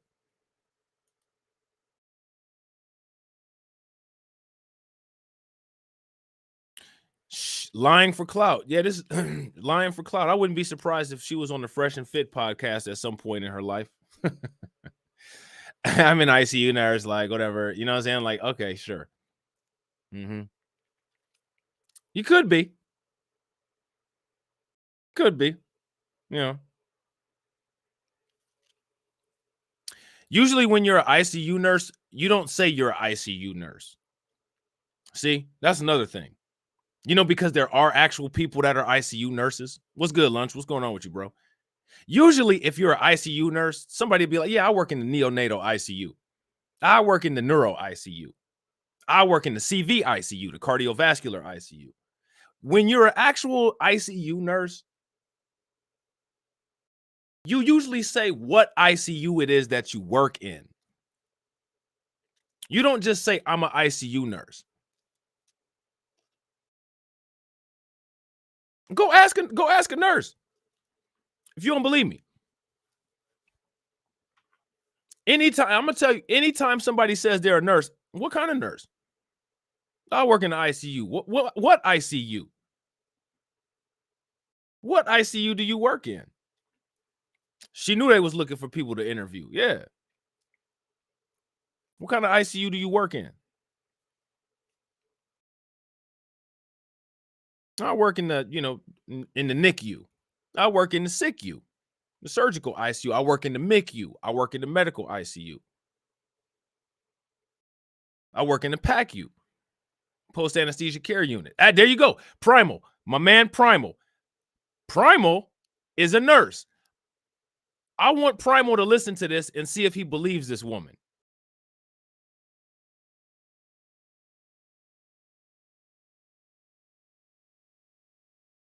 Media. She told our Melissa Correa that she stepped in because security guards were overwhelmed. That's right, Cheryl. Madeline Eskins snapped this photo Friday afternoon as she entered NRG Park. The ICU nurse took a day off from work and had every intention of having fun with her boyfriend. But the medical worker and her boyfriend ran into trouble last night. She says they were near the front of the stage as Travis Scott was performing.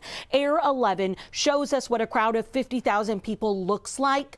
Madeline says it felt like she was, quote, drowning in people. She says she was so crammed in she literally could not raise her arms or lower them if she wanted to. She was feeling pressure from every direction. At one point, she says she passed out, so her boyfriend and a security guard carried her out of the crowd. And when she came to, Madeline says she was among several other people who were in medical trouble. All right, Primal, you still in here? If you're in here, Primal, I want you to pay attention to this. And I want you to give your thoughts about this in the chat. All right. I want to see what you say. All right.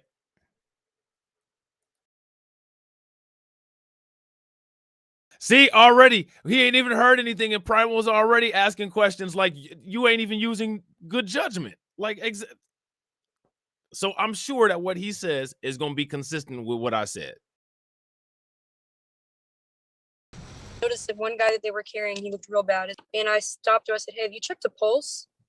And the security guard was like, I don't know how. I said, okay, I'm an ICU nurse. Let me help. He's like, yeah, please check the pulse or whatever. And he didn't have a pulse. And I said, hey, don't put him down to go get someone else. You need to take him straight to the medical tent. And then another security guard overheard me say I was an ICU nurse. So he said, hey, like, I said, what can I do to help? He said, yeah, please, we need help over here. Madeline says she triaged people for several minutes and stayed in the parking lot there at NRG until every person she helped was taken to a hospital via ambulance. I did not say that. Didn't I say that? There it is. Didn't I say that? That's exactly what I said. I would have told dude, if you don't know what you're doing, you know what I'm saying? Go find a defibrillator. I'm starting chest compressions. Isn't that what I said? Not complicated. Exactly. And as far as her saying that she's an ICU nurse, like I said, most people that are actually either nurses or they don't say I'm an ICU nurse. They're proud of that ICU that they work in. So they'll tell you the specialty. I'm a neuro ICU nurse. I'm a medical ICU nurse. I'm a surgical ICU nurse. That as a security guard, they should have had BLS skills. Exactly. See, me, I said they should have had ACLS. But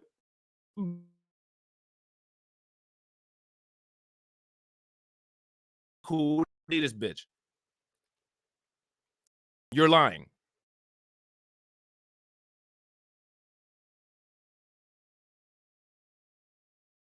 PACU for many years.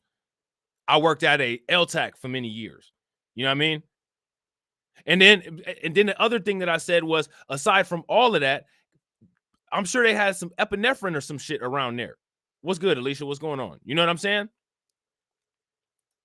Yeah, facts, Toya. That's how you can tell. You could tell she was cloud chasing straight up. You're full of shit. I'd have been laughing if I had heard this interview. I'd have been fucking with her during that interview. Body language says a lot. We have body language, heart, eyes, keep looking all over the place. Why is she talking on the camera? Exactly, nasty dealer. Exactly, bro.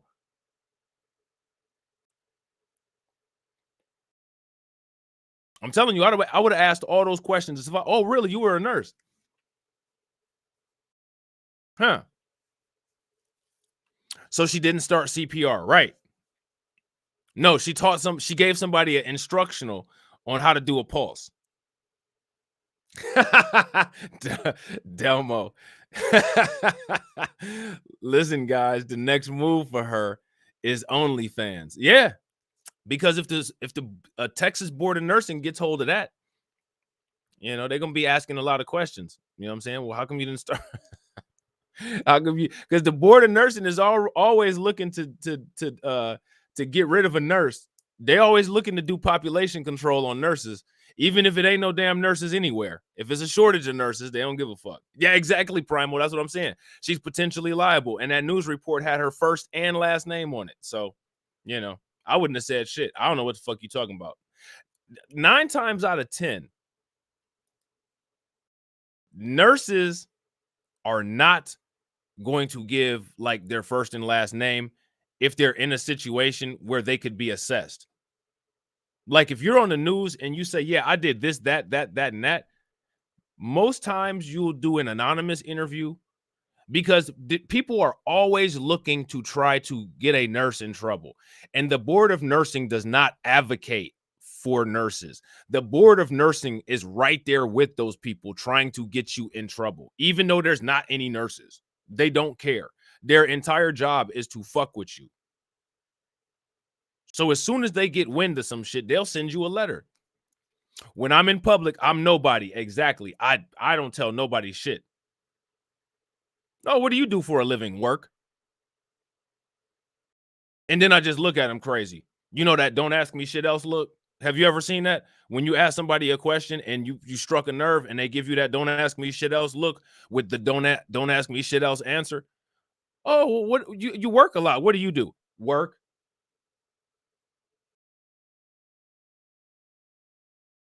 And then if they don't get the hint from the don't ask me shit else answer, then that's when you do that rudely changing the subject shit. That's some shit that I do too. So what kind of work do you do? The weather was really nice yesterday. No, I don't even work in healthcare. The weather was nice. You know what I'm saying? It was sunny. It's been cold for a while, and you know the sun's been coming out. Oh, for one, this motherfucker doesn't want to talk about his job. For two, I see you're crazy. Okay. I'm dead serious. I do that shit all the time. Sometimes shit, you know what I'm saying? Sometimes shit don't be coordinated right though. You know what I'm saying? Like I've been in situations where like I'll say an answer like that at the same time as my girlfriend says, you know what I'm saying, like what I do. And then that's that awkward situation where like you just talk louder and shit. You know what I'm saying? I didn't quite hear you. Work is what I do every day.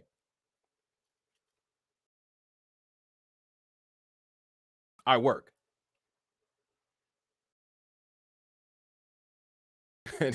Okay. You know what I'm saying? That's when you get a little awkward shit. Did you just move on with the conversation? I don't like motherfuckers knowing shit. Because then they want to ask you all kinds of questions and shit. Well, should I eat an orange today or an apple? I don't know. Fuck you asking me for? Why are you asking me what you should eat? Another thing, and Primal would tell you, another thing motherfuckers do when you're in healthcare is they ask you what they should do about a certain situation. And then they turn around and don't do what you told them to. And then ask you, why did some shit go wrong? Don't ask me shit. Leave me the fuck alone. Well, I have a urinary tract infection. What should I do? Probably drink some cranberry juice. 2 or 3 days later, you know, I just been drinking 2 liters of Pepsi and I just can't seem to get rid of this thing. That's because you're an idiot. That's because you're a fucking idiot. You should go to the courthouse and surrender custody of your damn self to the court. That's why you can't get anything done, because you're not a competent human being. I just told your ass to drink cranberry juice, and here you're giving me a damn weekly report about all the Coca-Cola and Pepsi and shit that you drank. Nobody told you to do that. Yeah. Then they do. I got this nasty rash. Do you want to look at it?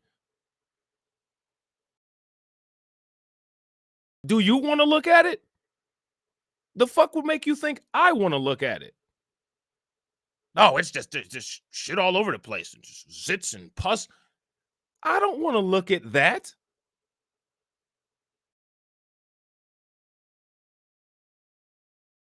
Yeah, I don't want to look at it. What? No. Why are you showing that to me? I can't write you a prescription for anything.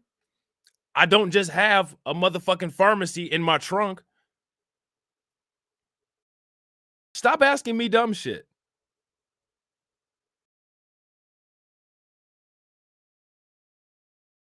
My job is a system of illegitimate bounty hunter. I feel it, Delmo. I feel you, bro. You know what I'm saying? Facts. That's the best job to have. Like Blade. You know what I'm saying? That's why Blade was in the beginning of the old videos. See? Now the shit starts to make sense. You know what I'm saying? Go back and watch them old videos. Watch the intro. You see what I'm saying? Delmo just put it out there. If it stays that way for more than 4 hours, call your doctor. Being a CNA for a couple years got me out of that I want to be a nurse phase. Yeah, it can. It definitely can. You know how shit is when you're a CNA. Can you fix the remote control for the TV? No. Can you move this cup 2 degrees to the right and move my table at a 30-degree angle? You mean you put your light on for some motherfucking geometric rearranging that you want? There's no emergency going on here. No, I can't do any of that shit. I'm not doing a damn thing. Do you need the nurse?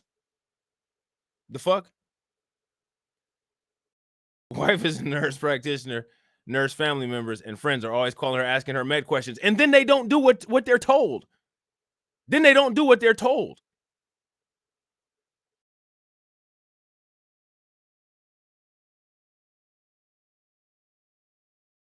Oh, you know, my side hurts. Well, I wouldn't take any ibuprofen if I was you. You know what I'm saying? Because it's probably gonna, probably gonna stress your kidneys out a little bit. Call you up a couple minutes later. I took 800 milligrams of ibuprofen and I don't see no change. That's when I'll just hang up on you. Don't call me anymore.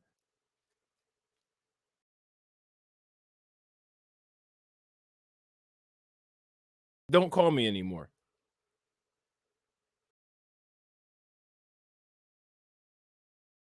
Robert, he just got such a bad attitude. He's just so mean and I'm not mean and nasty, but damn. But damn. I mean, can I at least get some cooperation?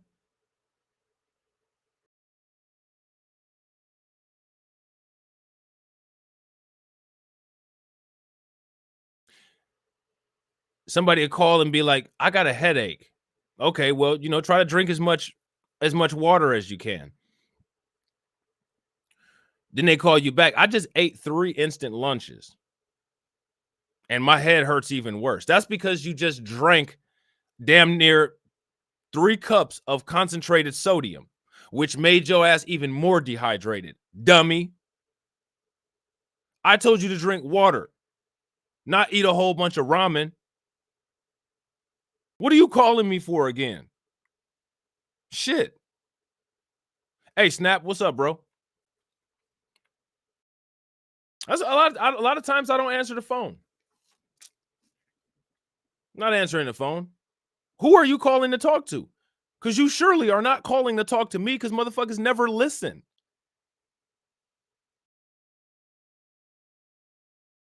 Then they get mad. I swear we had this exact same conversation last week. And then they just ignore that part when you say something. This sounds real familiar. Didn't you ask me about this shit before? And then they just keep on asking you shit. Like, I don't have time for that. You know what I'm saying? Talk to my damn voicemail. I screen my shit. Make sure you're not wasting my motherfucking time. People calling me, asking me about the COVID-19 vaccination. I tell them how I feel about it. Well, I'm not feeling good. Really? You're not feeling good? What happened? I went and did this. So you went and did that, huh? You went and did that after wasting 2 hours of my life. And I told you how I felt. And you went and did that. And you got the nerve to call me and tell me you don't feel good? Keep not feeling good. Goodbye. She and her boyfriend say they're physically okay today, but so many people, especially those whose posts have gone viral on social media, are telling me that they are still in shock and they are too exhausted to begin processing last night's traumatic experience. Our heart and our prayers go out to them, Cheryl. Yeah, Melissa, but that's going to take a lot of time. Thank you so much. For those of you perhaps just joining us, this is our special continuing. I do that shit all the time. Tell them that they're dying. I don't know. You're more than likely gonna die. You should see like how silent it is, like when you tell somebody that. I got this weird ass shit going on my wrist. Yeah, I've seen that on people right before they die. What? Then start acting like your phone is fucking up and hang up. They figure that shit out real quick. Coverage of the Astroworld Festival tragedy. At least 8 people died, hundreds of others injured when a huge crowd surged toward the stage during the Travis Scott performance last night. The festival was one of the most anticipated musical events of the year. Up to 50,000 people were in attendance. As aerial footage from our chopper shows, fans started arriving early. 12:13 p.m., Air 11 captures some of the first arrivals to the festival, organizers opening the gates to allow fans inside, even though the show didn't officially kick off until 1 p.m. By 3 o'clock, a nice-sized crowd had gathered. The space started to fill up, but it hadn't reached capacity just yet. 2 hours later, the venue was even fuller. The crowd all pushed toward the stage, even though there appears to be available space towards the back. 708, it's a similar situation. You can see the space is not full, but most of the people are concentrated towards the stage. This is about 2 hours before things went horribly wrong. And here's how it looked just before 1 this morning. The scene had cleared except for the first responders who had come to the aid of hundreds of victims who had succumbed to the devastating crowd surge. We will be following the tragedy at Astroworld for quite some time. Our live team coverage will continue on KHOU 11 News at 6 and 10, as well as KHOU.com. We also want to remind you of several phone numbers available for those who haven't heard from a loved one who attended that festival. Those numbers are 832-393-2991. So that's crazy, right? But not out of the realms of unbelievability. Why you would go to that concert in the first fucking place is beyond me. But it's a lot of people that like, it's a lot of people that like Travis Scott. I don't know why they do, but they do. So now check this out, y'all. These are the advertisements. I don't know if y'all heard, but there's some weird advertisements for Astroworld. I find it interesting, right? This one right here, it has that little circle thing that I've been using recently. Interesting, huh? So then this whole thing is kind of weird, right? Like that's kind of weird. That's kind of strange. We got all kinds of crazy, like it's like a fun house. Didn't he have a song called Fun House or something like that? Some weird shit like that, Night Train or some weird ass shit like that.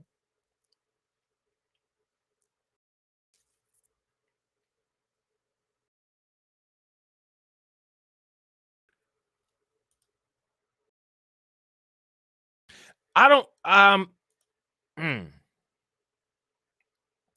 Travis Scott is not that good. He got like 3 songs that I like. Yeah. Nah, I feel it. I'm the same way. It's like,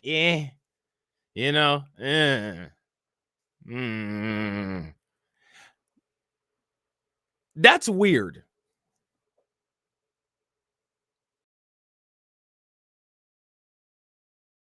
Like I used to rap back in the day. I could not name one song of Travis Scott. I think he had a song called Night Train. And it was weird. It was just odd. And I don't know, like to me, in my opinion, like if you got a cool name, you should use your first and last name. But your first and last name is lame. Your first and last name is garbage. You one of them motherfuckers that got 2 first names and shit. Travis Scott. That shit's dumb. Fuck out of here. Fuck your name. You need to come up with an alias like Weirdo. MC Weirdo would be a great name for you as a rapper, not Travis Scott, because I could give 2 shits less that your name is Travis Scott. You know what I'm saying? That's some of his old album covers, and people actually bought that shit. Who bought it? Them same motherfuckers that was at them damn concerts. That's who bought that shit. Some fucking weirdos. You know what I'm saying? So check this out. There's a couple tweets that I want to go over. All right. Kardashian curse. Yeah, I believe it.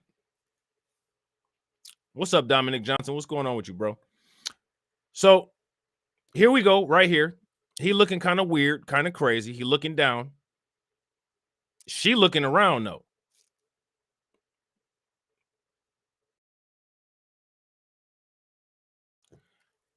Kylie Jenner says that she and Travis Scott only learned of concert deaths after the show following complaints that it wasn't stopped quickly enough. Kylie Jenner and Travis Scott are devastated. They're devastated by the deaths at Scott's Astroworld Festival in Houston. 8 people died and hundreds were injured as the crowd surged at the event on Friday. Now, what do you guys think about that? You guys want to take a look at this article from Insider? Let's look at this article from Insider and see what they're talking about. Like my man Moxie Approved be saying, what we talking about? Hold on real quick.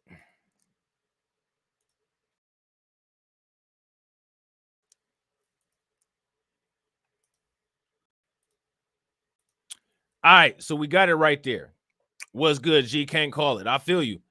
But I tell you what, if you go to a concert like this, make sure you call 911. Call them. Because clearly, the people there are crazy. The performers are crazy.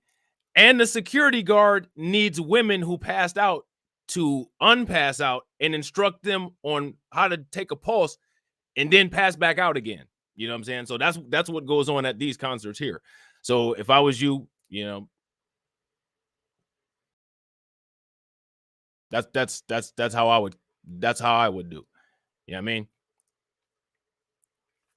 Funny, that's what the guy I work with said. What did he say? Bet if TS told everyone to stop and back up, they would have listened. Well, he did.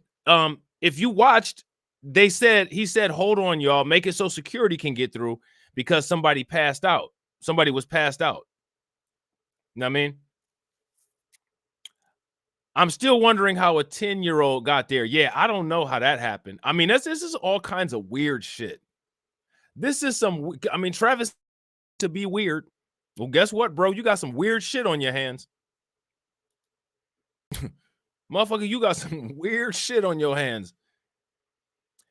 Kylie Jenner says that they weren't aware of any fatalities during Travis Scott's Astroworld concert after criticisms that it wasn't stopped quickly enough. All right, so there he is. He's more worried about her than what the fuck is going on at his concert. 8 people died and hundreds were injured as the crowd surged at Travis Scott's Astroworld Festival. Kylie Jenner said that she and Scott are devastated, but weren't aware of any fatalities during the show. First of all, Travis saw somebody's ass pass the fuck out. He said it. Second of all, how the hell did Kylie not get stampeded on? Everybody else got ran over except your ass. How that shit happened? How'd you escape? She was hiding behind that big ass news lady.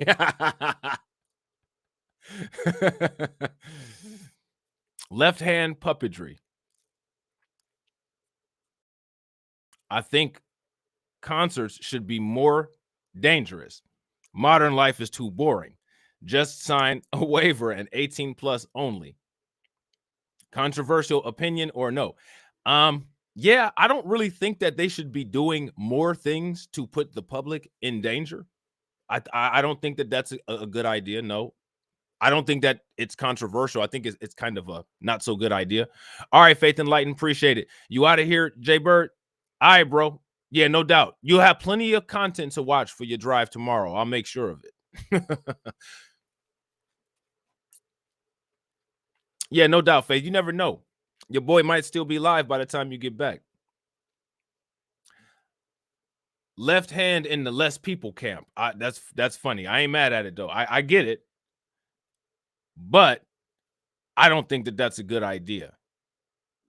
Because, see, the reason why I don't think it's a good idea is because if you guys remember from the beginning of that news, if you remember from the beginning of that news broadcast, at the beginning of that news broadcast, it said that the concert venue itself had to follow a strict set of security protocols. And they clearly didn't. So if they're not following the security protocols, then I don't think anybody is going to actually adhere to any kind of waiver. You see what I'm saying? What do you guys think? My man Papi Blanco. Hola, ¿cómo estás?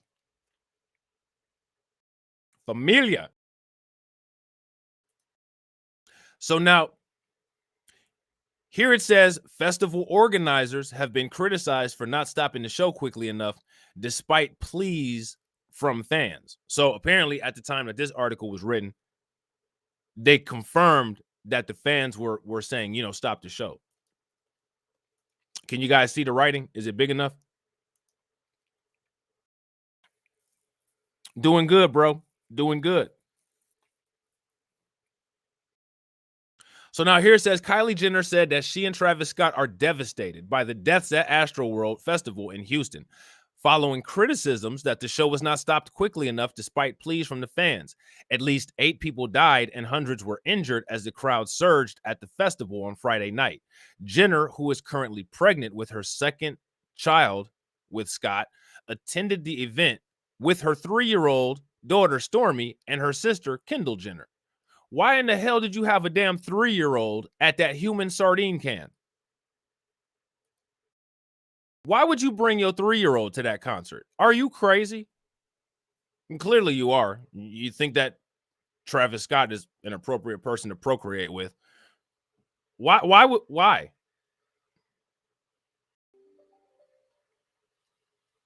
Travis is not Travis not the only one at fault.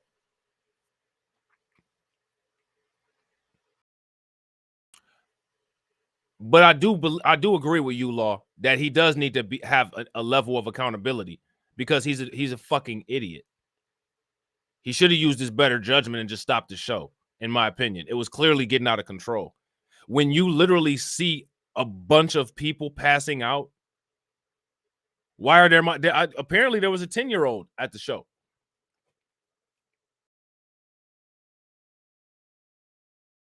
I mean, so then let's why didn't he tell Kylie Jenner, let's not bring the kid?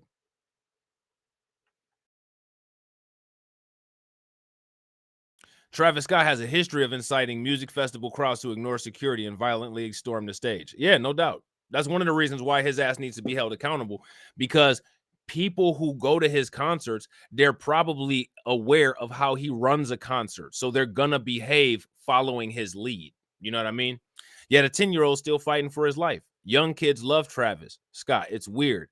Like I said, he's not that good. And see, he probably knows that. He understands how to market to the young kids. And that's dangerous that them young kids like him, for real, for real. If you guys haven't, if you can, please do your boy a favor. Make sure you smash the like button. All right. Make sure you share the video out. All right. Help your boy out in that way. That definitely helps the channel. You guys are doing wonderful. I appreciate it. Why are people in the pandemic attending concerts? It's crazy. Here's my thing, DIY Queen. I wouldn't mind attending the concert. Hey, what's up, Yahweh Health? Hey, appreciate the birthday wish on the in the comments on the last video. Appreciate that. My thing is, you know that it's jam packed at that motherfucker now. I would go to a concert if it was open air and there was some room. But that's a little bit too close. That concert in particular, nah, I wouldn't have went to that one. The security guard might not have been the only person who got poked with the mysterious needles. Yeah, that's still something that we got to talk about, is those needles. And hopefully we should get to it. Yeah, yesterday was the B-Day, Born Day.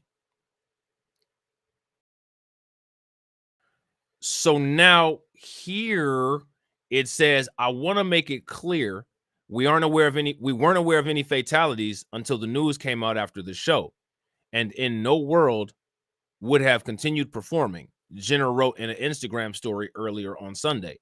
Travis and I are broken and devastated. Is this before or after the concert? What do you guys think? Were they broken and devastated? Were they broken and devastated before or after the concert? Appreciate the birthday wishes, Alicia. My thoughts and prayers are with all who lost their lives, were injured or affected in any way by yesterday's events, and also for Travis, who I know cares deeply for his fans and the Houston community, Jenner wrote. I'm sending my deepest condolences to all the families during this difficult time and will be praying for the healing of everyone who has been impacted, said Jenner. Jenner was criticized online for leaving up Instagram stories of the crowd, which appeared to show an ambulance trying to make its way through. Scott also posted a series of emotional videos. Reports have also emerged suggesting that Travis Scott and the festival organizers did not end the concert quickly enough. So this is the angle that ULaw is coming from.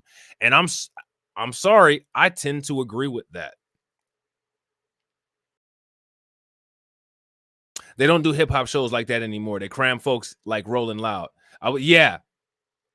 No, I feel that, DIY Queen. And I definitely, if I knew that the environment was going to be like that, nah. I wouldn't have went either. I wouldn't have went either.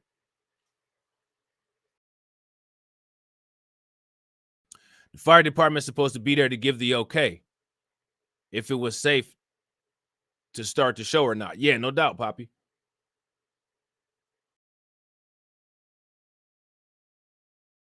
So now here it says, although first responders, check it out, were on the scene at 9:30 p.m. and a mass casualty event was declared, Scott didn't end until 40 minutes later, according to timeline by officials reported by the Daily Beast. Eyewitnesses told insiders Joshua Zitzer, as the crowd surged and emergency responders battled to resuscitate unconscious people, festival organizers ignored the pleas of fans to shut it down. It says here that emergency responders battled to resuscitate unconscious people.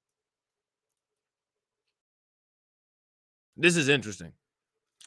Primal Studies, are you still in here? I've been to concerts of this magnitude. A lot of unnecessary shit goes on. People are a bunch of idiots who packs the stage like that. People dead. You got the 11-year-old in the hospital. I totally agree, Dominic. All right, Primal, question. Is it called resuscitation when you bring a person back from being unconscious?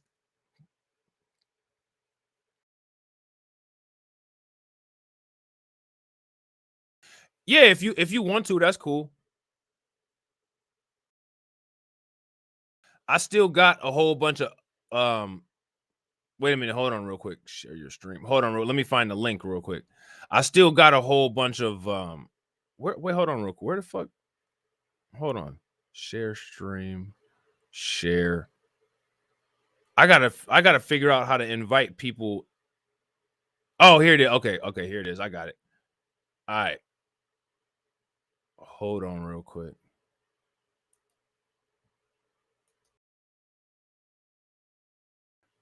But usually there's more of a loss of heartbeat. Yeah, see, when I'm talking about resuscitation, I'm talking about there's an absence of pulse. Right? That's what I know as resuscitation.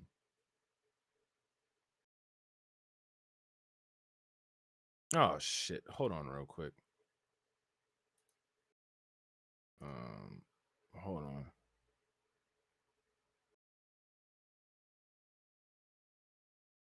Hold on real quick.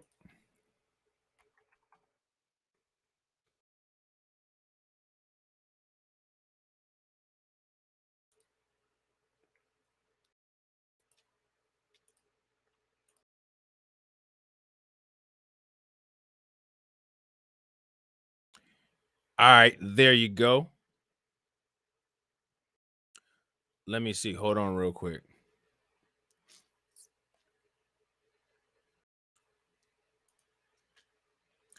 Agree. Old school like jazz gives a good vibration. These new age rappers and artists are hypnotizing folks like the Pied Piper. All right, this is what I want y'all to do. For real, for real. What I want y'all to do is I want somebody to find the frequencies of the music that was played at that concert and then match those frequencies up to a human frequency chart and see what the frequencies of that music does. Okay, I want y'all to do that for your boy. Can somebody do that? Who gonna take one for the team and do that shit real quick? All right, so here it says festival. Wait a minute. Hold on. We got Primal Studies. He joined. Let me see how to. Hold on. How the fuck? Okay, here we go. All right, there we go. What's going on, bro? Coming in all right? Yep. Can you hear me? Yeah, I got you. All right, cool. That's what's up. Yeah, I never used the call in like feature on this, so this is cool actually. So right here, right? Emergency responders battled to resuscitate unconscious people. I don't really know bringing back people from being unconscious as resuscitation. As far as resuscitative efforts, from my knowledge of it, resuscitative efforts is if there's a lack of a pulse, then you initiate CPR. That's resuscitation. Yeah, that's what it means to me, but I think they're kind of just getting maybe jumbled in the words a little bit. I think they're kind of just mishmashing it a little bit. I don't think all these people went down and didn't have heartbeats. I think there was just a lot of unconscious people that needed to be, made sure they were all right. Right. No, that makes sense. So Left Hand Puppetry says, what books would you recommend to learn about frequencies? I'm not sure. I bet you Delmo probably knows some good books to learn about frequencies. There's actually a channel on YouTube that's called Woodward TV. Have y'all ever watched a channel on YouTube called Woodward TV? That channel, that dude, Woodward, he talks a lot about frequencies, and he gives a lot of sources in his videos. So if you watch Woodward TV's videos on sonomics or frequencies, I think he cites a couple studies and a couple book sources. So I would start there. And I mean, and also his content is dope. Like I love his videos. I know Faith Enlightened just left, but I hipped her onto Woodward TV. I don't know if anybody else in here watches Woodward TV, but that's a dope channel on YouTube. If you ask me, what were you gonna say, Primal? My bad. Oh, nothing. Sorry, I just had my other webcam on. I was just flipping it to the good one. Oh, okay. What kind of cam do you use? I got a couple different guns. I got a Logitech and I got some other one. Nothing fancy. It's all just stuff that, I've got off of Amazon or for work or whatever. So yeah, no, I feel it. I got an Amazon, or I said I got an Amazon. I got a Logitech. I got like all my cameras for the most part are Logitech. I got a GoPro, but I got to figure out where I can get the cable that I need to change the HDMI to USB to get it to run into the computer. Gotcha. Yeah, no, this one, I got to send you the link for it because I know you've asked a couple times off the like the fishbowl kind of mic or the camera. That's the one I just turned on now. That's the one I like because it gives a more wide and it lights it up a little bit better. So I'll send you that. Now, is that fisheye lens camera that you have right there? That's the Logitech one? No, it's the other one. It's like a UVC. I'll send you the link. I'll have to pull it up out of my Amazon, but I'll send you that. Okay, cool. That's what's up. Yeah, because I want to get one of those. That'd be dope. So Left Hand, what was it called? Left Hand Puppetry. Okay, yeah, Left Hand Puppetry. Toya says that This Is Your Brain on Music is a good book to learn about frequencies in. So that's a good book for you to check out. All right.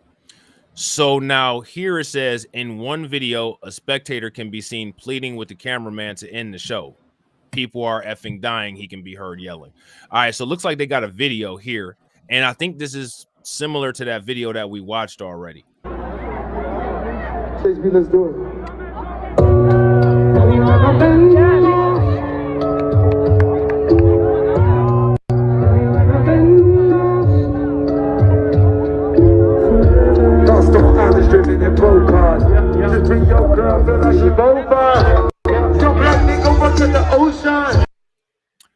So my question is,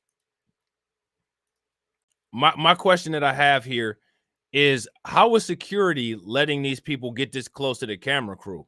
In my opinion, that's kind of a safety hazard. That's kind of a red flag right there. What do you guys think about that? I don't know if I really would have been cool with people just climbing all up by the camera people all like that. I guess, and I got to bring up that the security guard didn't know CPR. Like, even to just volunteer at the front desk of a hospital, you got to have your CPR card. Like, Exactly. I don't know how that goes down where the security guards who are responsible for the environment don't know CPR. That's just such a huge miss. Yeah, no, I agree. That's why as soon as I heard that, I was like, wait a minute. Nah, she's lying. She's full of shit. You know what I'm saying? So Kareem says the problem is they're yelling at the wrong person. Red flag. Yeah, and that's true too. So Kareem, I'm assuming you're saying that these people who are attempting to yell at the camera person, they should have either been trying to get Travis Scott himself's attention, or they should have been calling for emergency medical response teams, right? Which that makes sense. I agree. You know what I think might come out of this? I could hope, and I think it would be really disruptive for a lot of shows, but anytime a medical emergency goes down at a show like this, the music has to stop. Like, the show has to stop until that situation's resolved. Either they come up and they scoop that person out of there and they take them away, and then once they're out, they can restart the show. I would propose that. I know that would probably disrupt a lot of shows, but I think that would be the better safety for people. Nah, absolutely. I totally agree. And I definitely agree with what you're saying, RTG. That's facts. And Kareem is right. The camera guy doesn't control the show. Dominic said they all dropped the ball and need to be held accountable all the way to the top. Do you guys agree with what Dominic said? I totally agree with what Dominic said. I think they all need to be held accountable to an extent, because it was a system failure from the performer all the way up to the people that authorized this being able to be held. DIY Queen, she says the fear frequency can cause high blood pressure, anxiety, nausea, and dizziness. So let's take into consideration excitable delirium, right? Basically, right, what we have is we're dealing with a crowd, a venue packed like a sardine can, full of people who it can be arguably said have excitable delirium. Yeah, You know crowd what I mean? psychology is a real thing. Like, crowd psychology can make things go crazy. Yeah, that's facts. That's facts. So let's check out what this. Y'all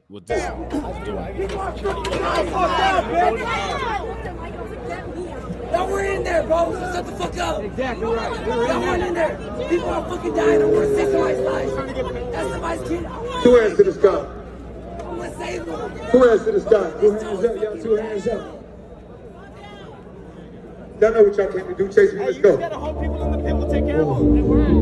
want to make this motherfucking. So yeah, the crowd is going crazy. Dominic said he would have stopped this show. I gotta agree with that. If you guys can, if you haven't smashed the like button, please help your boy out. Make sure you smash the like button. What do you think about that you just saw and heard, Primal?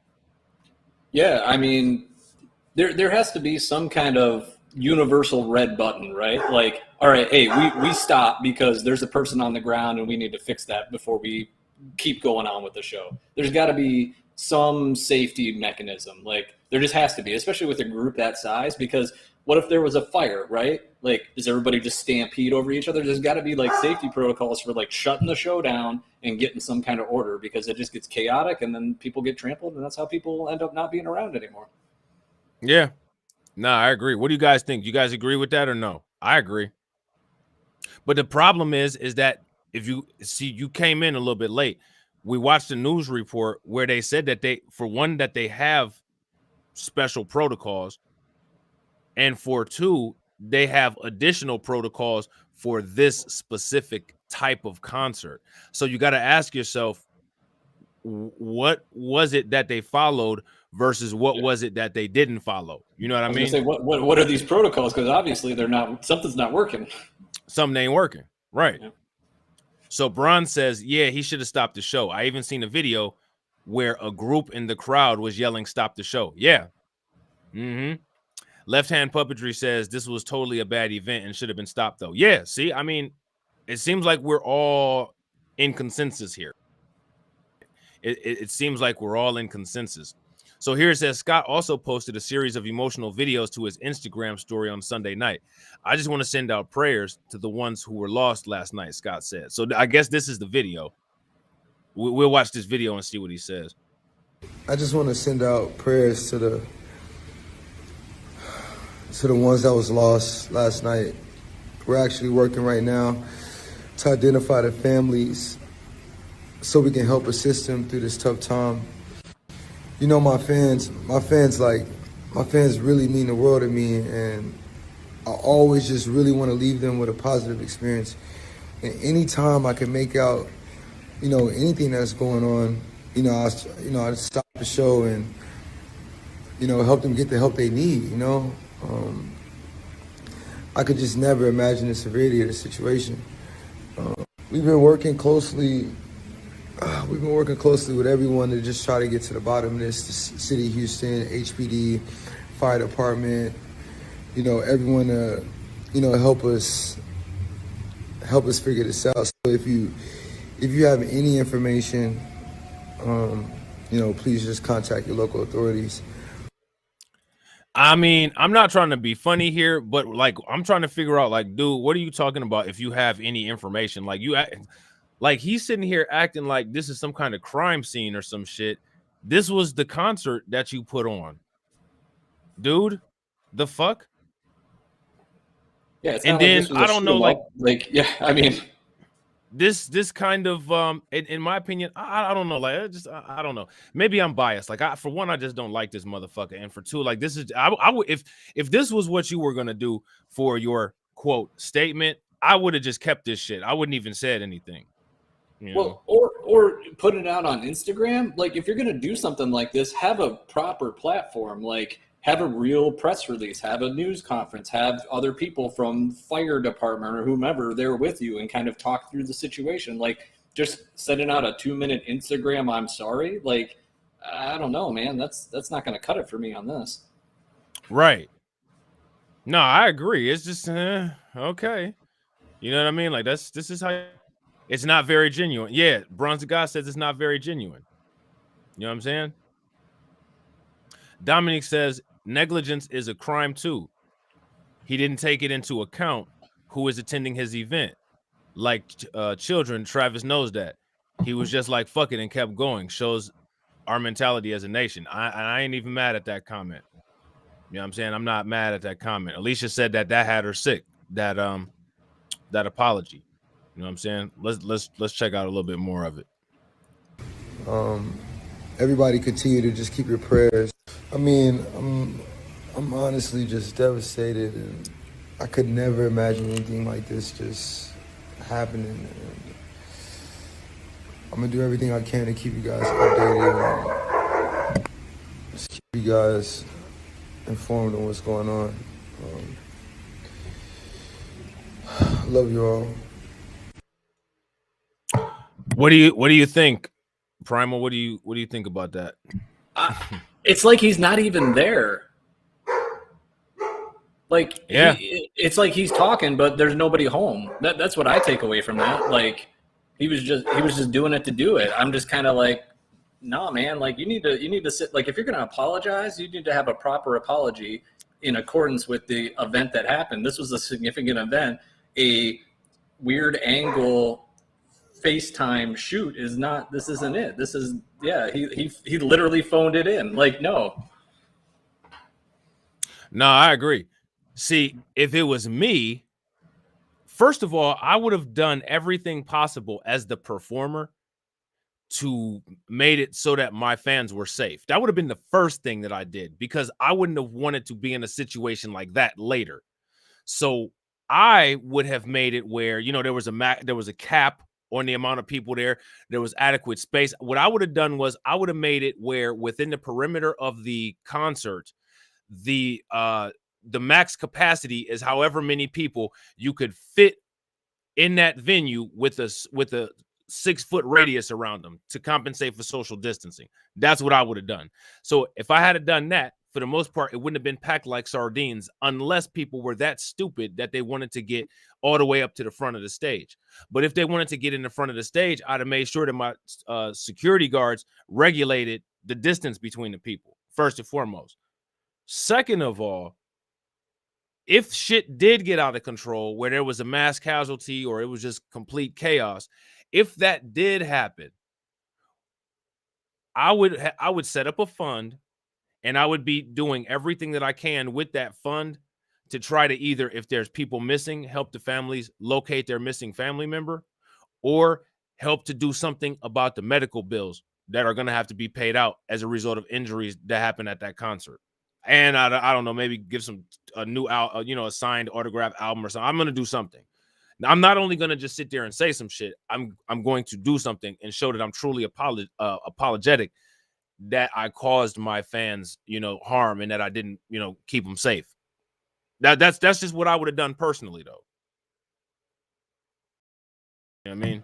Yeah, this wasn't like somebody got rained on during the show. Like people got ended, right? Like you need to bring that level of seriousness to it if you're going to apologize. I mean, right. And Dario is right. He's like, yeah, you're talking about a perfect world situation, and that's true, because we definitely don't live in a perfect world.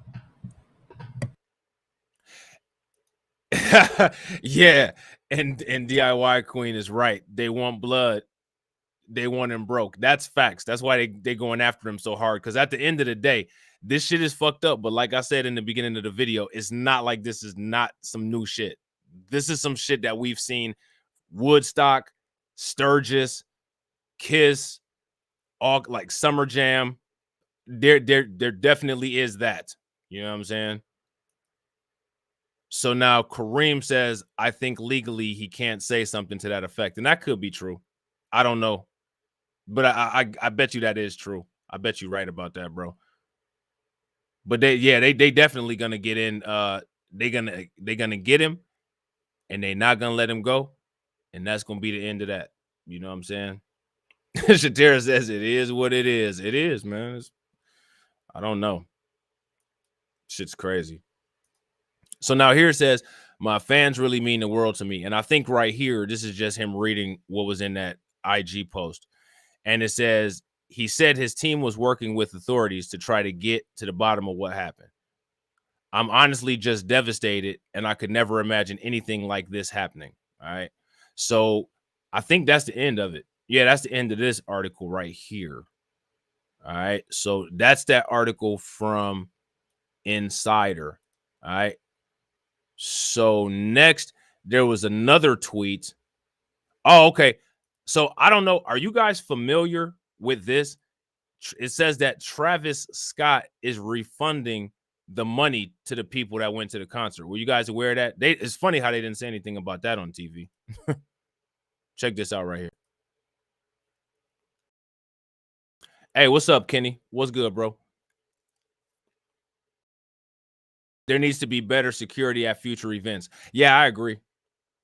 He's only sorry. Hold on real quick. My bad, Dominic. He's only sorry he can't walk away from this unscathed. Hey, what's up, Siri Lynn? Lackluster response. Hold on. Shit. Hold on. Damn it. Hold on real quick. Okay, here it is. Lackluster response. Any information he says he was there. Good point. He will put his money where his mouth is. It's a multiple culpability. Yeah, I agree. The Kardashians are going to dump him soon. I wouldn't be surprised, DIY Queen. Keep that one on the radar, because that's the pattern that the Kardashians have. And I agree. That family is absolutely a curse. Absolutely a curse. Some weird shit always happens to whoever they're involved with. Always. And like I said, they eat placenta. So that in itself is just odd to me. He announced that earlier. Okay, that's what's up. So right here, this is an article from Variety that was posted on Twitter, and it says Travis Scott is refunding all Astroworld attendees and canceling his Day in Vegas appearance. Sources describe Scott as too distraught to play and reveal that he will provide full refunds for all attendees who bought tickets to Astroworld. Travis Scott will not perform at this weekend's Day in Vegas festival. The appearance was scheduled for this Saturday, less than a week after his own Astroworld festival took place, where 8 attendees died, ranging in ages from 14 to 27. So what do you think about that? I think that's I think that's not a bad thing that he's, giving that money back. No, I like that. I think that's a step in the right direction. What I would hope to see for him is a commitment to, hey, here's where we're going to make changes to the process so that this doesn't happen again, at least to the best of his ability, right? I mean, I know you're not going to be able to prevent everything and plan for everything, but that's what I would want to see from somebody in this. Hey, we're trying to figure this out and we're going to put measures in so this doesn't happen again. Right. So here's another tweet that I thought was interesting right here. All right. Hold on real quick. Let me see. Hold on. I lost it. My bad, y'all. Give me a second. All right, here it is. So, okay, so you guys can see this, right? Travis Scott was warned about the Astroworld crowd by the Houston police chief before the deadly surge. So now here it says Travis Scott was reportedly warned about the crowd at his Astroworld festival moments before fans were killed and injured during a fatal crowd surge. 8 people, one as young as 14, died and dozens more were injured after fans were crushed when the crowd surged towards the stage in Houston, Texas. According to the New York Post, Houston Police Chief Troy Finner visited the rapper in his trailer to voice his concerns about the crowd. Now, my thing is, I don't know how much I trust the New York Post. You know what I mean? But who knows? He could have possibly been warned. He may have not been. I don't really look at the New York Post as a credible source. You know what I mean? So it is what it is. What do you think?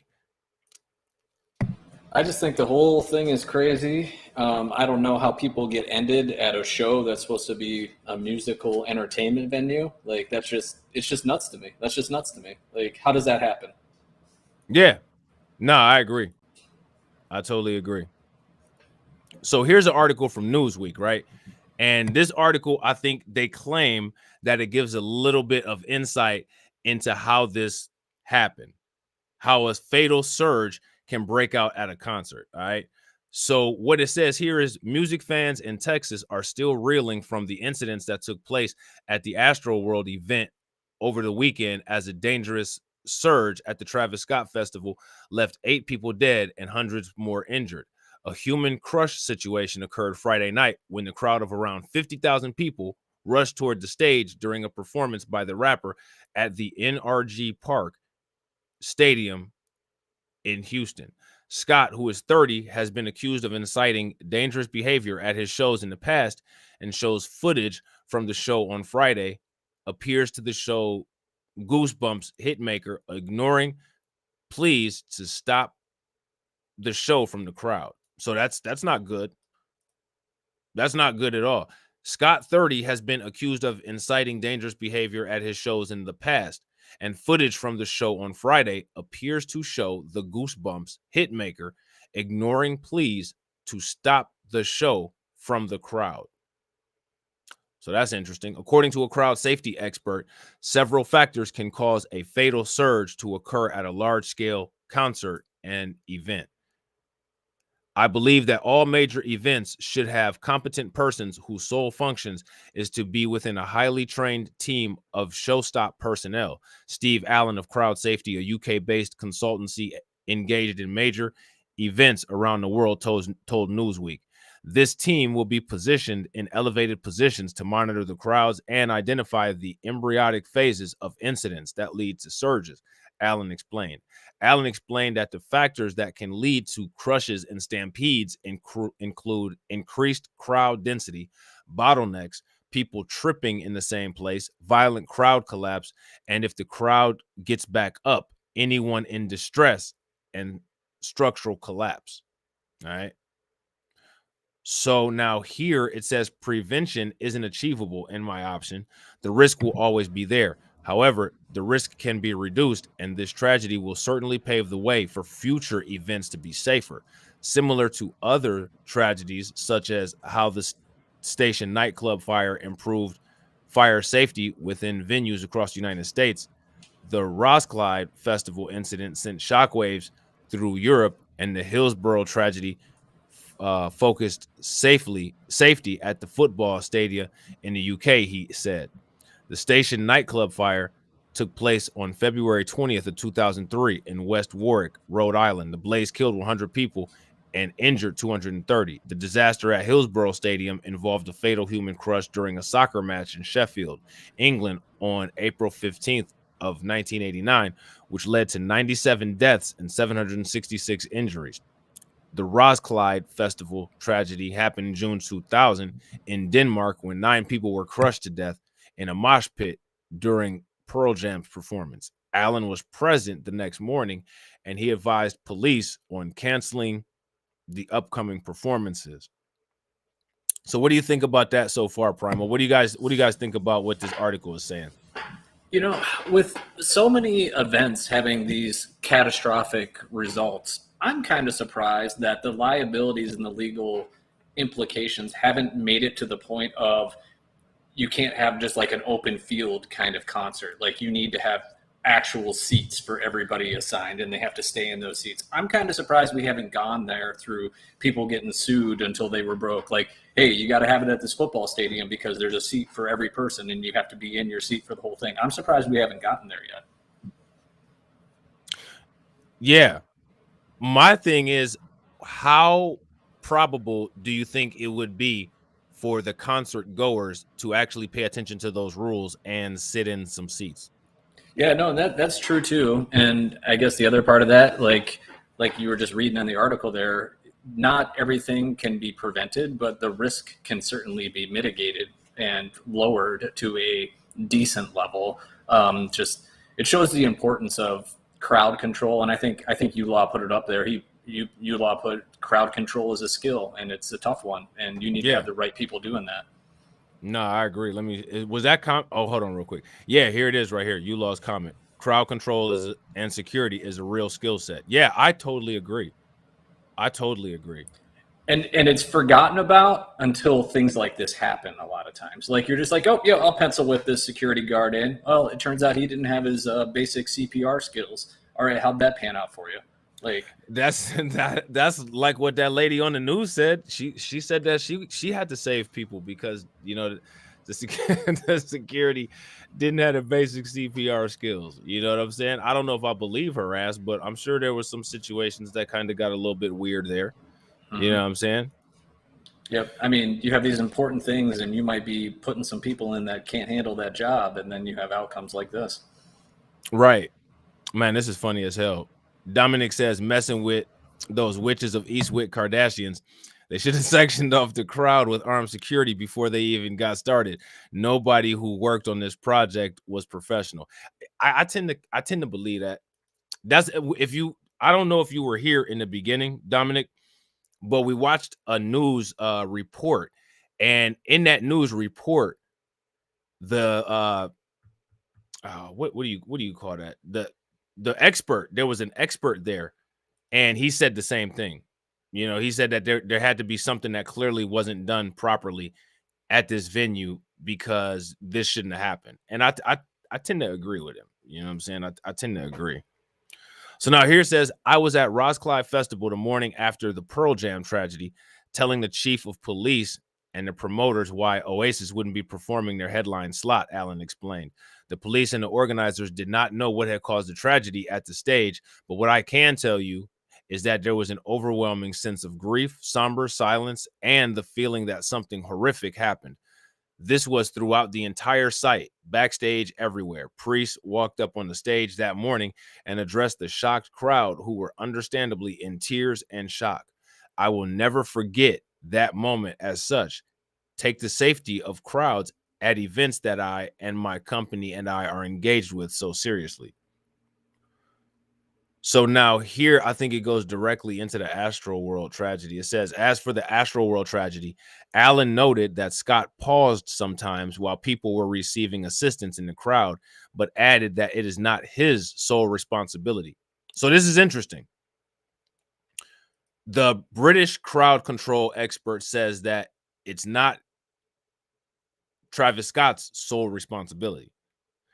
As for Astroworld tragedy, Allen noted that Scott paused sometimes while people were receiving assistance in the crowd, but added that it is not his sole responsibility. Did Travis Scott refuse to stop the show? From the limited footage I have seen, as soon as Travis Scott sees someone in distress, he instructs security to assist them, he explained. You must bear in mind that the artist is there to perform, but they genuinely do not want any of their fans to be injured. They rely on others to make sure the crowds are safe and that processes are in place to respond to any crowd-related incidents and ultimately notify them in the event of something life-threatening so that they can stop the show if needed and address the crowd. What do you guys think about that so far? That's interesting. That adds a little bit of a different dynamic and something to be discussed. What do you guys think about that? What do you think about that, Primal?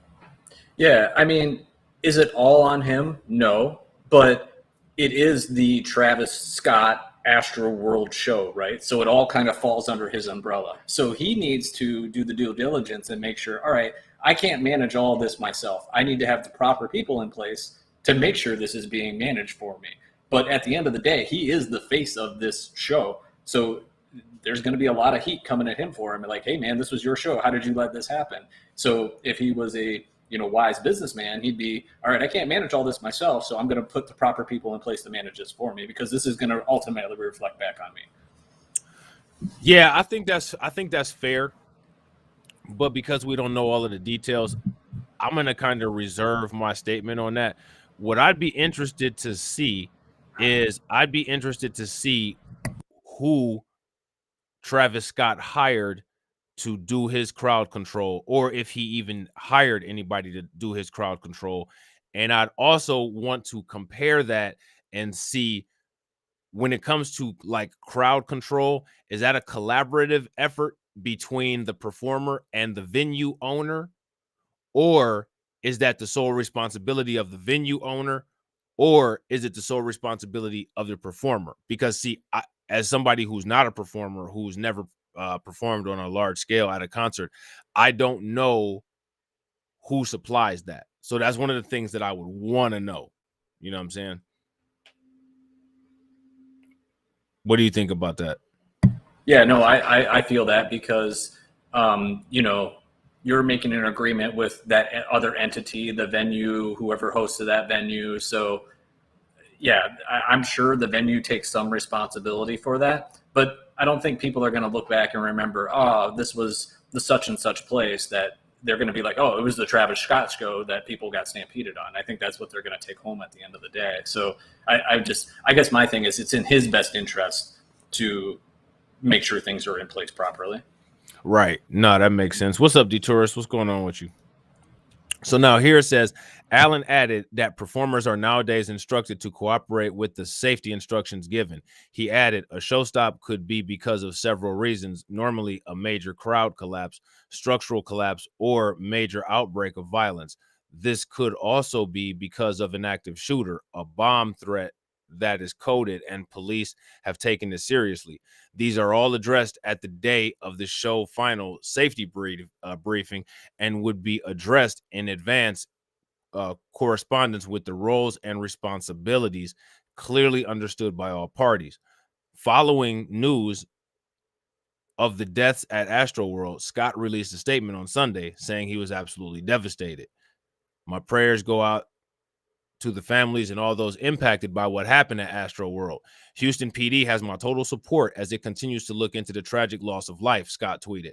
I am committed to working together with the Houston community to heal and support the families in need. Thank you to Houston PD, Fire Department, and NRG Park for their immediate response and support. Love you all, he added. The incident is currently under investigation. Now, I'm a little bit disappointed in this article because I thought that this article would give us some insights as to where the breakdown in control of the crowd was.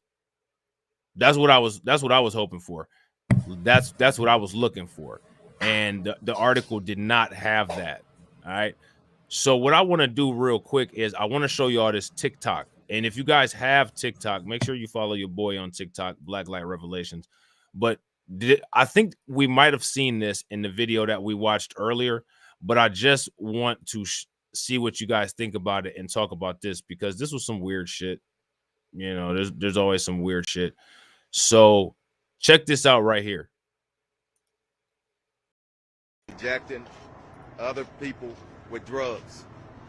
We do have a report of a security officer, according to the medical staff that was out and treated him last night, that he was reaching over to restrain or grab a citizen, and he felt a prick in his neck.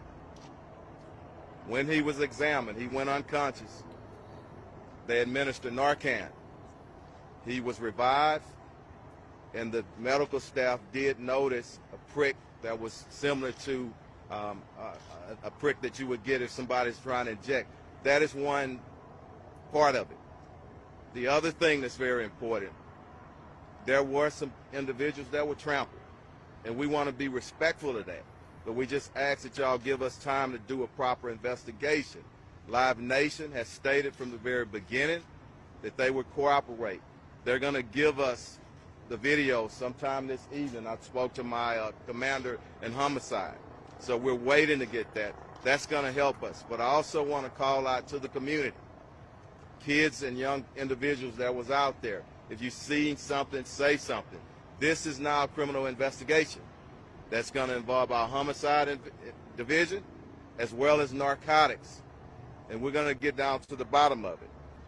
I will tell you, one of the narratives was that some individual. So my question is, what do you guys think about that? Shatera says, and I'm saying the same thing, like, because that's kind of weird. I'm curious. I wonder if there was anybody else who got a needle stick. That's kind of odd to me. Yeah, this seems like an onion with some layers we're pulling back here now. Right. Hold on real quick. Let me see. Hold on. Yeah, TikTok is being dumb as always. I'm just exiting out of that shit because TikTok is stupid. So what do you guys think about that? That's kind of weird to me. Yeah, that's crazy for somebody to inject them. And the other part is you can't just like hit them in the neck generally. You got to like hit at least a certain area to inject something into somebody's bloodstream. You can't just go, and just get them. Like you got to have a little bit of accuracy. So there's a little bit to that I want to unpack and hear more about, because. Well, I want to know if it was that lady who was on the news that said she was an ICU nurse. I want to know if she did it. That's what I mean, because you can't, like, it's not just like in the movies where people just walk up and inject you. Like, there's not like, well, I'm getting pumped up so you can see that vein popping a little bit. But there's an area, if you're going to inject somebody in the neck with something, you got to hit them in there. And that's not like, you can't just do that on a like, oh, I got you. Like, you've never done it before. Like, that's something that takes a little practice. Like, you got to be like a superior dart thrower and know how to get the veins to start an IV in order to get that in there. And then there's the whole issue of the injection. Yeah, there's the injecting. I don't know. You know what I'm saying? I'm a little sus on that. There's more to unpack with that. So Delmo says, okay, I'm just going to put this out here. Does anyone think that this was a ritual or a sacrifice? What do you guys think?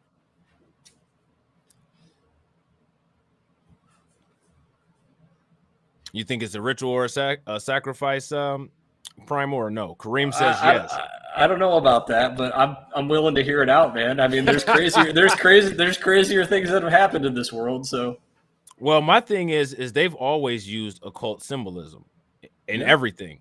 Even the term Hollywood is based on occult symbolism. You know what I'm saying? I don't know if people are aware of this, but the holly tree, which is where Hollywood comes from, is the magic wand that a lot of wizards used to use back in the day. You know what I'm saying? If you take a look in the beginning of the video of the movies, I think it's Paramount or World, not how I said World Star. I forget who it is, but one of those, I think it's Columbia. There's clouds, and then there's a statue that looks like the Statue of Liberty. That's Ishtar. Like, it kind of looks like the Statue of Liberty. That's Ishtar, right? And then there's a company called Prometheus, right? So when you start looking at the names of all of these entertainment companies, all of these entertainment companies have names that they come from mythology. They come from some weird stuff. So you got to just ask yourself the question. Well, what's Yeah, up with that? I'm open to it. I'm open to it. Shatera says, I happen to think they just got out of hand at the concert, but I'm not much on conspiracy. No, I feel that, and I think they got out of hand at the concert too. Clearly, there was some engineering and logistic issues that they had at the concert. So I got to agree with you. Now, as far as Travis Scott and his symbolism, was it a, quote, ritual? I don't think that it was like some kind of, quote, ritual. Did Travis Scott mean he meant with his symbolism? I think so. I think that Travis Scott definitely understands the symbol, what he was doing and what he did. Because you guys remember Bone Thugs and Harmony back in the day. They had the song Ouija, Are You With Me? Remember that shit? Nobody says anything about that. You know what I'm saying? Nobody says anything about the fact that 3-6 Mafia used to be called, well, they still are called the 3-6 Mafia. Nobody says anything about the fact that on the Reasonable Doubt album, Jay-Z had that song called The Evils, and it had, you know, the little snippet from Snoop Dogg talking about murder was the case that they gave me during the time when Jay-Z was on a murder trial. Nobody talks about that shit. But these are things that happen. And as far as conspiracy goes, I don't know. It's easy to put things together in your head to make it appear that a conspiracy did happen. But like Bill Cooper said, when you see all of these things, these certain things that line up, you got to ask yourself the question, what's going on with these sequential events? You know what I'm saying? Hey, brother. What's up, BZ? What's up, bro? I got to bounce here, but this was fun. But I just want to shout out to everybody in the chat. Y'all are a great group. I appreciate you all. And I think my biggest takeaway from this is be careful where you're going, especially with loud crowds of people. And number two, if you're not up on CPR and BLS and all that kind of stuff, go get up on that. And also get the people in your family and friends up on that, because it might save your life or it might save their life. You know what? I think it wouldn't be a bad idea for us one day to actually do like a BLS or ACLS live stream. I think at the least BLS. I used to be an instructor. Let's ask people right now. Do you guys would that be a video that you guys would attend, taking a look at basic life support? You know what I mean? That you could be able to use for you and your family. Also, you know, we might even talk about a little bit of advanced life support, so you know how to use chemicals that can help you, like epinephrine and ephedrine and different things like that. You know what I mean? If that's something that y'all interested in, and you type in yes, Primal, when you're done, put your link in the channel and we'll bust that out, and we'll bust it out on your channel. Yeah, that, and I think another good topic would be insulin, because there's a lot of people on insulin and diabetics out there that maybe people don't know some of the things to watch out and things that you could do to help them. Diabetes. Yeah, no doubt. And the fact that as a diabetic, you know what I mean, you have to worry about a lot of other things because diabetes cause comorbidities. You know what I'm saying? So my man Beezy says, who is this dude? This is my dude Primal. You know what I'm saying? He's a healthcare professional. You know what I'm saying? So that helps. That'll be some good, I think, instruction that will be beneficial. You know what I'm saying? Because some people watch, I mean, there's so much garbage on YouTube, and it's like nobody really doing any fun educational shit. You know what I mean? Shatera says she down. You know what I'm saying? So I think that'd be fun. Yeah, man. Yeah, let's do that. I'll drop my info in here. I'm gonna roll, but I appreciate you. Appreciate everybody in the chat, and yeah, we'll make that happen. All right, boss. Hey, appreciate you calling in, man. Take it easy. Yep, later. So that's something that y'all can look forward to. You know what I'm saying? We're gonna have a little stream where we do some things about CPR, and you know what I'm saying? And I think that would actually be cool if we did like some just random healthcare stuff, because I think that's important. Like, people need to talk about that kind of stuff. And you know, I know a little bit about healthcare, a little bit. You know what I'm saying? Your boy don't know everything, but I do have a Tabor's medical dictionary. So you know what I'm saying? Injecting vitamins is way better than pills. I think that the diet, your diet is the best way to keep yourself healthy, in my opinion. Your diet and physical activity. You know what I'm saying? In my opinion, I think that medication and stuff like that, I don't think that that's always, you know, the best way to go. But the problem is that nowadays, in today's society, it's difficult for you to have a opinion that doesn't line up exactly with what the mainstream narrative is. If you're different than the mainstream narrative, then people might have issues. Are you going to review Kanye's Drink Champs interview? I didn't know Kanye had a Drink Champs interview. I did hear that he had some kind of beef popping off with Big Sean though. I heard that late last night. Is that what happened on the drink clubs interview? I used to watch the drink club. I used to be like a fan of Noriega. Then he started getting on my damn nerves. Most meds cause liver or kidney damage. Yeah, that's facts. Especially like Tylenol. Tylenol causes a lot of liver damage. And for the most part, everything else causes kidney damage, hepatotoxicity, and renal toxicity. Very bad. He said a lot. Kanye West, he always says a lot. He always says a lot. Yeah, I should review that. I should see what's going on that. Kanye irritates me.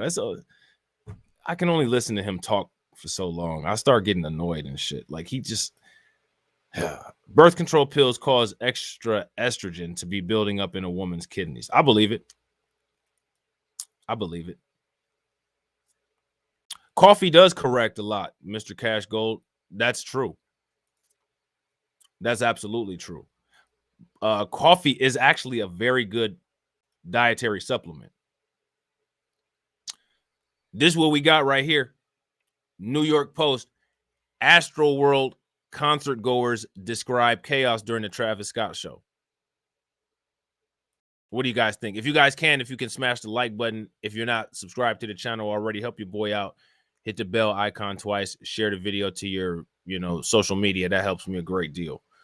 Two friends had hoped to enjoy their weekend at Houston's Astroworld Music Festival, but instead they found themselves entrenched in deadly chaos on Friday. Marissa Angalo, who is 18, and Courtney Spencer, who is 18, have been to Astroworld in years past, but have never experienced a madness like this. I needed to get out. I'm short. I needed to leave. Angulo of Houston told Pat. I watched people get pulled over the barricade, she added. I've never seen such panic looks on people's faces. And Travis Scott hadn't even come out to perform yet. People were crying. So clearly there was an issue before Travis Scott got there. So that's interesting. This account shows that there was already issues being built up, right? There's already some issues being built up. I'm 29 and I didn't have a chicken pox yet. More than likely, you probably won't ever get chicken pox if you haven't had them. Or you might experience shingles later on in life. That might be what ends up happening. Help me. What's good with you, bro? Is there a link? Is there a link to long-term birth control pill use, and making Black women more susceptible to fibroids? That I don't know. However, I would assume that any birth control would more than likely contribute to the possibility of fibroids. Because if there's anything that changes the natural function, the speed of the natural function of your reproductive organs, if it's not working the way it's naturally supposed to work, then more than likely there's going to be some injury buildup. And as we know, fibrosis is an accumulation of scar tissue or scarring or tissue changes, right? So in my opinion,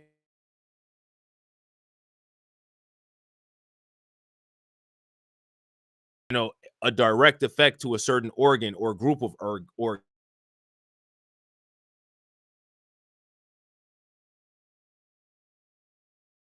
that's just the way that I look at it. Now, is that scientifically founded? You'd have to look at the specific studies and see.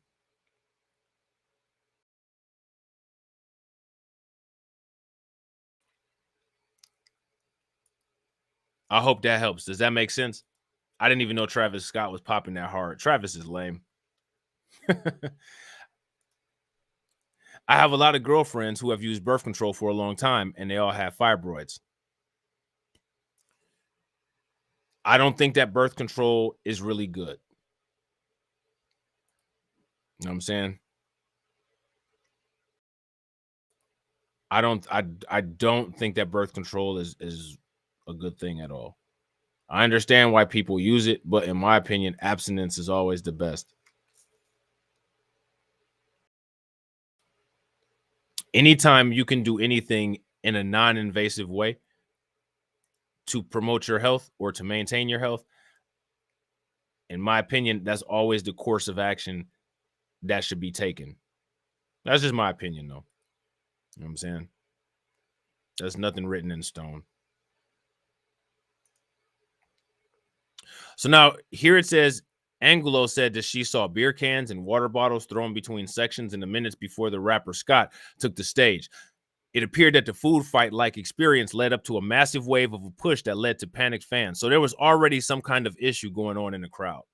So in my opinion, if those crowd control people were doing exactly what they should have done, then as they saw this situation start to build, what they should have done is to probably start getting things under control right then. So now here it says the two waited over 6 hours in the GA section of the crowd in anticipation for Scott's performance. Spencer of Frisco, Texas, got separated from her friend when she got pulled over the barricade and brought to the VIP section. The crowd continued to push, Spencer said, and could barely breathe as an insane, terrifying experience made her feel like she was fighting for her life. She found herself in accidental chokeholds as arms were stuck to her body and had to adjust her feet in the crowd every second to make sure that she didn't fall. The atmosphere of the crowd did not help either. Spencer said people did not help fans who fell to the ground. It was absolutely insane, Spencer told the Post. They did not care. They did not help you out if you fell down. It was inhumane how these people were acting, except for a very few amount of people. So that's another issue that we have. It seems like there was a bunch of degenerates in the crowd, which doesn't really surprise me because you can't really be that awesome if you're listening to this dumb shit anyway.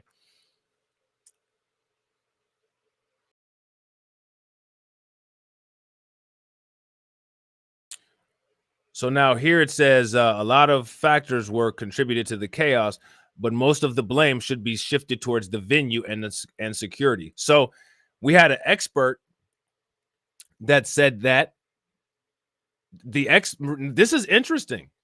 The expert said that it was mainly the venue and the security's fault. And the concert goers that the New York Post interviewed said that they feel that it's also the venue and the security's fault. And I didn't think that the New York Post would put anything in there that, you know, halfway made anything look like it was not solely Travis Scott's fault. So I'm very surprised by that. There has to be some other motive behind them doing that, because the New York Post, you know, there's not very many times when they do anything to try to take any, you know, heat off of a black person. So that's kind of suspect to me. I've never seen any article that the New York Post has ever done that has ever done any kind of covering for a black person, unless it's a bootleg, or unless it's some boule piece of shit, or unless it's some sellout. So clearly that's kind of suspect. It's now I'm more suspect on Travis Scott as to why the New York Post isn't trashing him like they do every other black person. You don't get to have a pattern of trashing the shit out of black people, then turn around and do this little article where you're not saying anything that's good, but you found two people who went to the concert to say something okay. That's kind of suspect to me. I'm suspect of New York Post, and I'm suspect of Travis Scott. What do you guys think?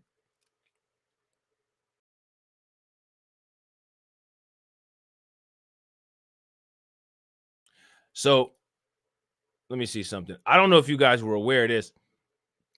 They said the energy changed. Oh, I'm sure it did. I'm sure it did, Beezy. It's because he's a Kardashian. That's hilarious. Hold on real quick. I want to see something here. Astroworld Festival update. Oh, so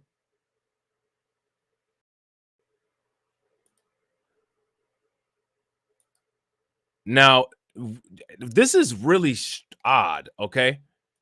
I want to show you guys something here. Live Nation needs to release the age group of the guests. They're probably trying to cover for him. New York Post, well, he achieved the ritual and now is part of the club, so he gets protected. Right.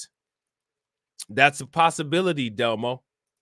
And it definitely seems like that because, like I said, find me a New York Post article where they've ever done anything to try to make, you know, a black person look like, you know, they did anything right. You won't find it out there anywhere. So that's interesting. So this is the Houston Chronicle, okay? I believe that this is a media outlet that's local to Houston. And here it says, for 37 minutes after officials declared a mass casualty at Astroworld, Travis Scott played on. For 37 minutes after Houston police and firefighter responded to a mass casualty event at a packed Astroworld rap concert where attendees were crushed against the stage Friday evening, Travis Scott continued performing.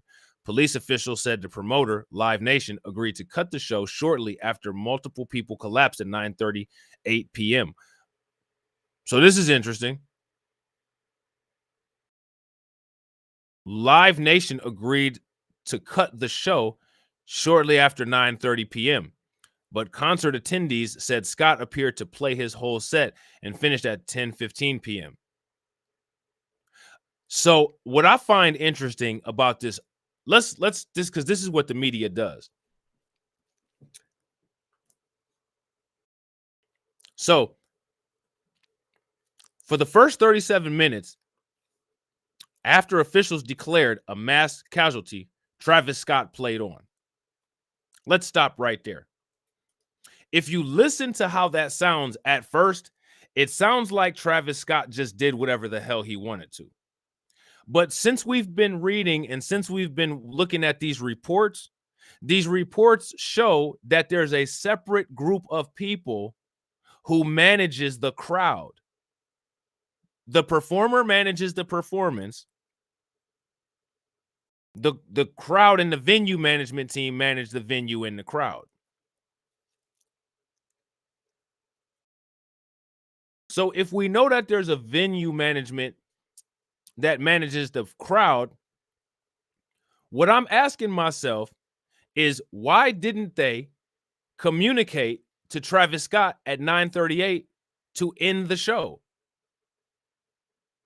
But what the Houston Chronicle is going to do is they're going to write this title here like Travis Scott just decided to play on, even though he was being told to end the show, when we don't have evidence of that at all. Right. And that's what I'm asking. That's the missing link, Shatera. Was he aware? Was he? You know what I mean? That's the question that we need to ask. You feel what I'm saying? The tourist says it was a ritual. Didn't the party continue when Whitney was laying dead in the hotel above the venue?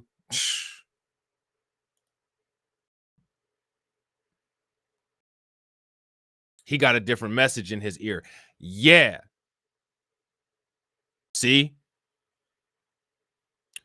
Fantasia, better look that up. Third meaning, something possessing grotesque, bizarre, unreal qualities.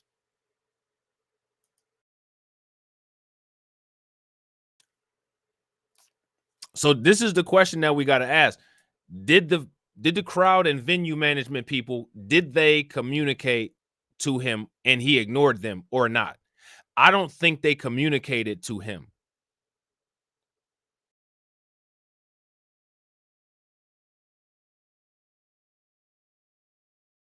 I don't think they communicated to him at all. What do you guys think?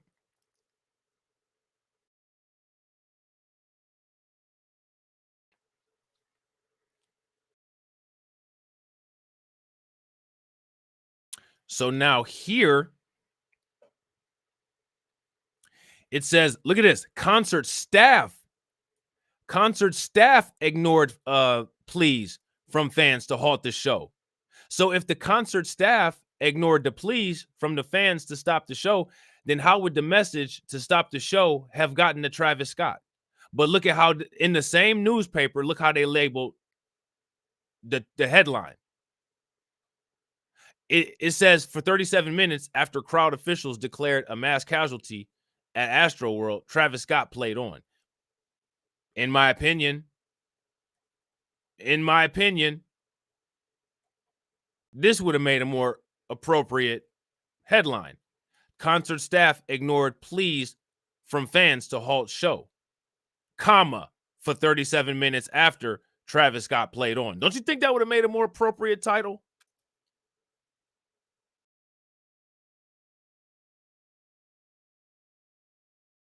Also, so they did. Hold on real quick. They told his handlers and they let it continue. They did. Okay.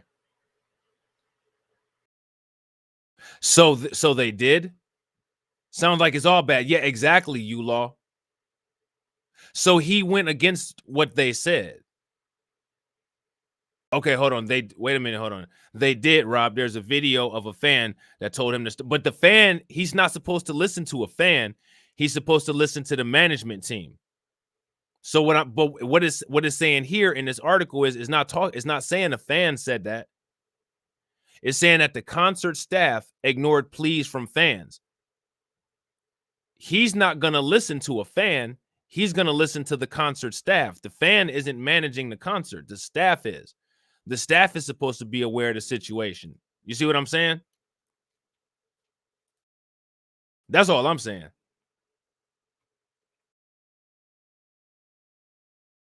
Like,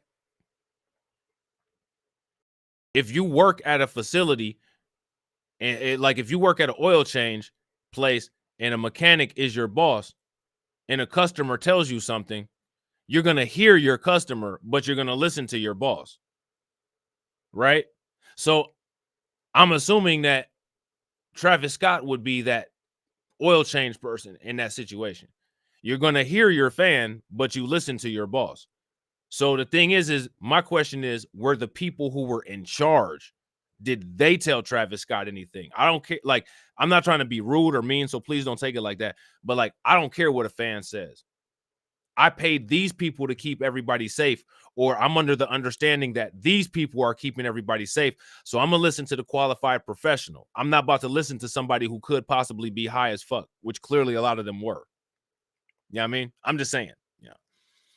These celebrities have handlers. I'm sure this was communicated to his handlers who let the concert continue. Yeah, I wouldn't doubt that, the tourist.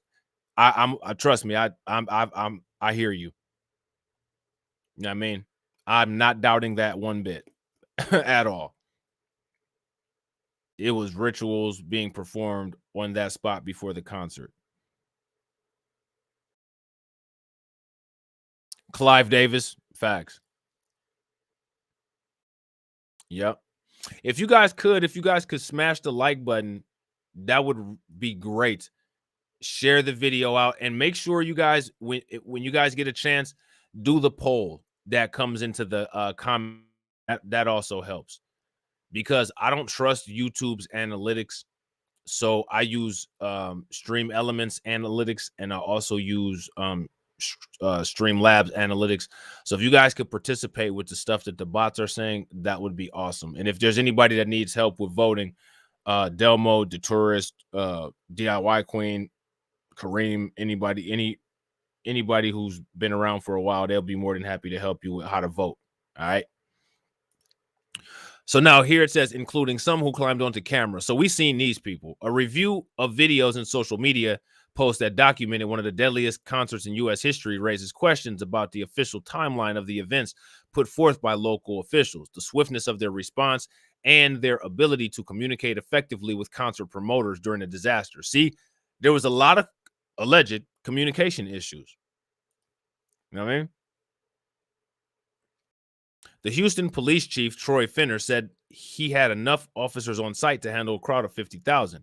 But he also said he could not have abruptly ended the show for fear of sparking a riot his department could not control. Okay, this paragraph, this is dumb. This is some system of illegitimacy bullshit. The police chief said he had enough officers on site to handle the crowd of 50,000. But if he stopped the show, then it could have possibly sparked a riot that his department couldn't control, which means that you didn't have enough people there to control 50,000 people. The fuck?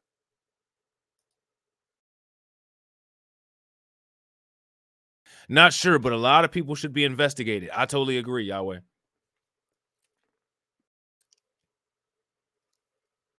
I totally agree.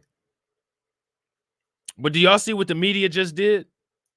Do you see what this Houston police chief said? I had enough people to control it, but you know, if shit had went bad, it would have been out of control. The fuck? Then how did you have enough people to control it? You're dumb. Up is down. Yeah, that's what I'm saying. You see, Bronze, how I picked that shit out picked that shit right up off the bat. What the fuck? This is some system of illegitimacy shit. I had enough people to handle it, but if shit got out of control, then we couldn't handle it. The fuck? That's some cocaine is a hell of a drug shit. The system of illegitimacy is some cocaine is a hell of a drug shit. What's good? Quiz, what's up with you, bro?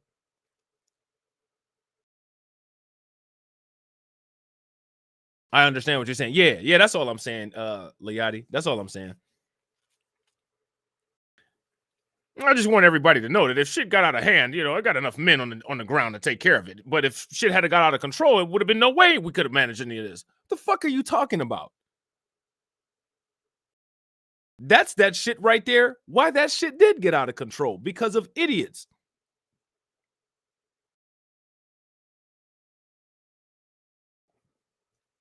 What are you talking about, dude? That's some, I'm telling you, that is some cocaine is a hell of a drug shit. And they put that shit right in the paper. Houston police chief Troy Finner said he had enough officers on site to handle the crowd of 50,000, period. But he also said he could not have abruptly ended the show for fear of sparking a riot his department could not control. If your department couldn't control the riot, then that means that you did not have enough officers there to handle the crowd, because the crowd would have been what developed into the riot.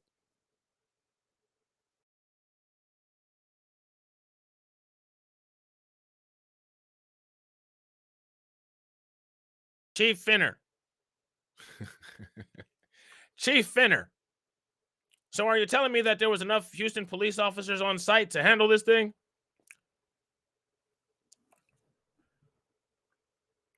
Well, my department has enough qualified officers on the ground to handle everything and make sure that this situation is taken care of. But if things had went left, we had no way to manage anything. The fuck?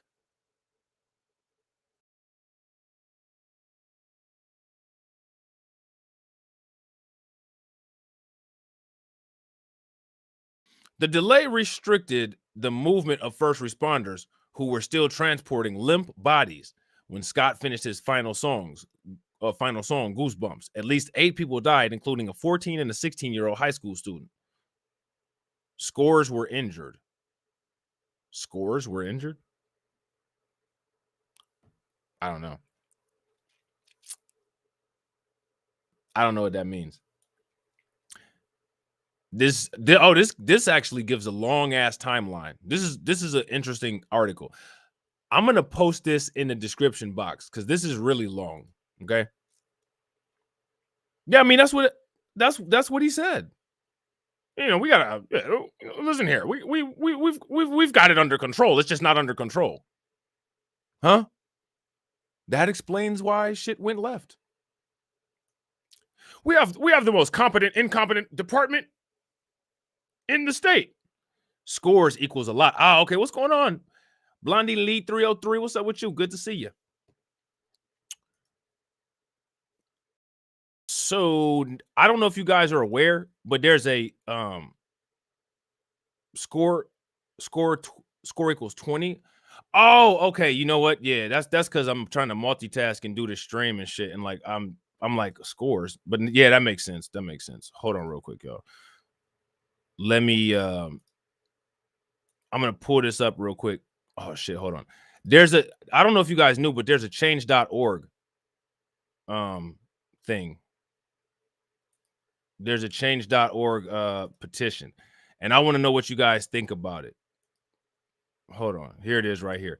They want to remove Travis Scott as a Golden Voice performer.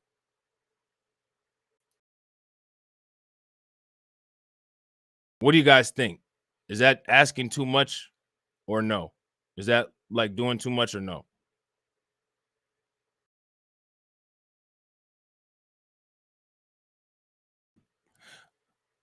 According to all of the media and according to all of the press, in my opinion, I don't know. Nice seeing you. Got to. All right, Mr. Cash Go. Yo, appreciate you stopping through. Yeah, what's up with score? Yeah, I'm like, what? Let me see. Hold on. So, I don't know if y'all knew, but there was this ICU nurse interview. Y'all should check this out real quick.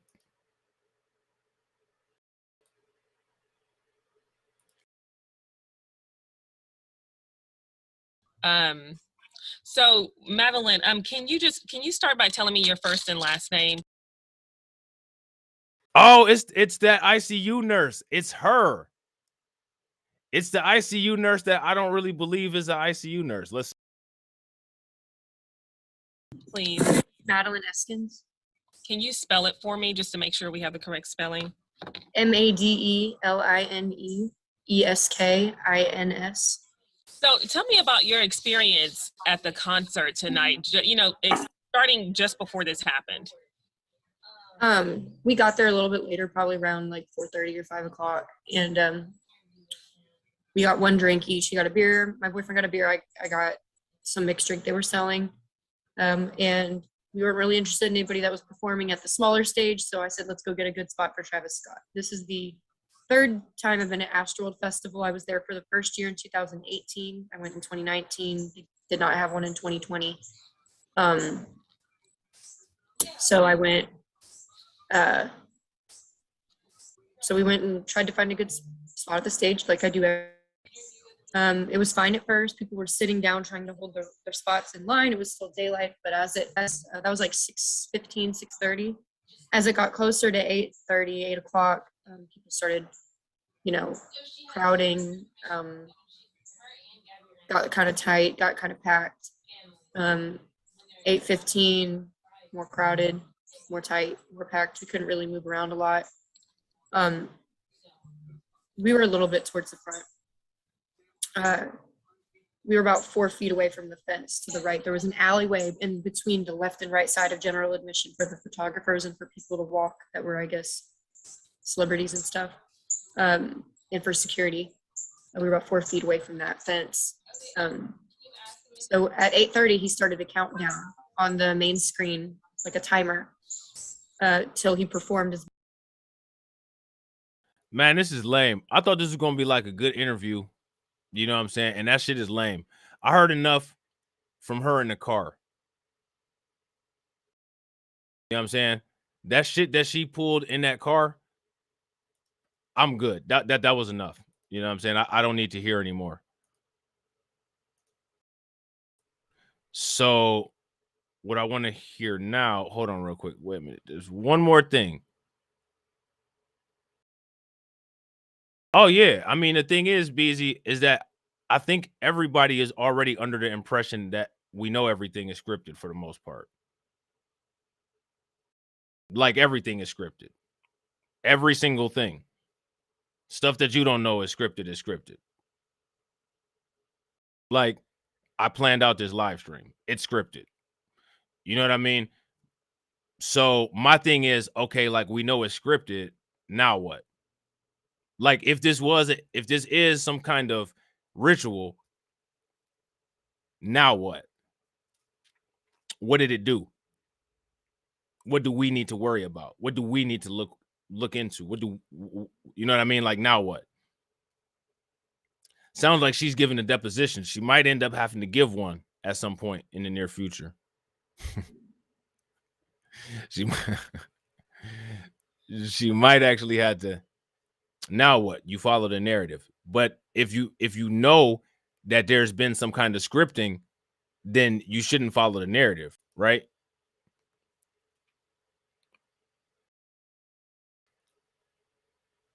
That would be the assumption. Or is the scripting for you to think that there's a ritual and that's the narrative that you follow, that there's a ritual when there's actually something else even more nefarious going on? Which one is it?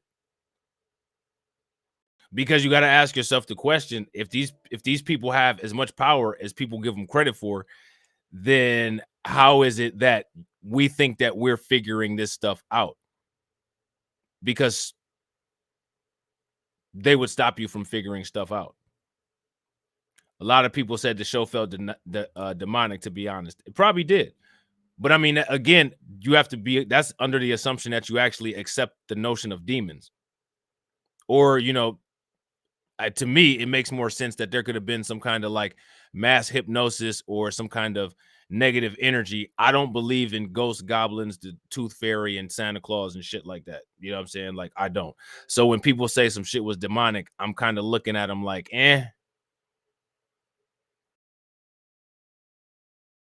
You follow the narrative until you understand the enemy's goal. I don't understand what's difficult for people to understand about complete world domination. That's always been the goal of any group, any society, anywhere.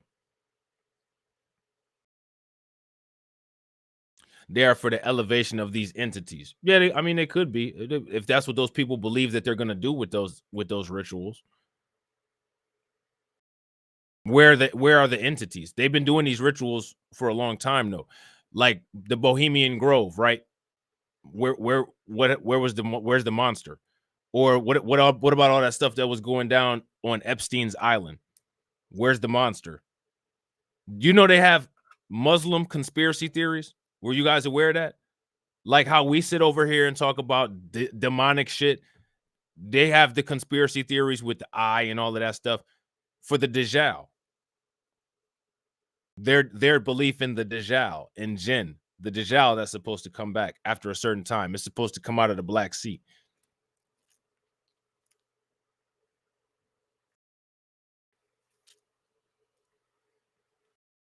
So that's my question, right? Everything is a ritual. What does the word celebrity mean? Where does the word celebrity come from? Let's go there.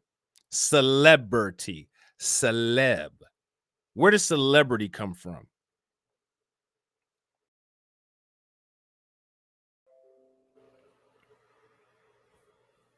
Anybody know the origins of the word celebrity? I'm just waiting for Hulu. I'm just waiting to join the goddamn manosphere. No, I'm just playing. Never.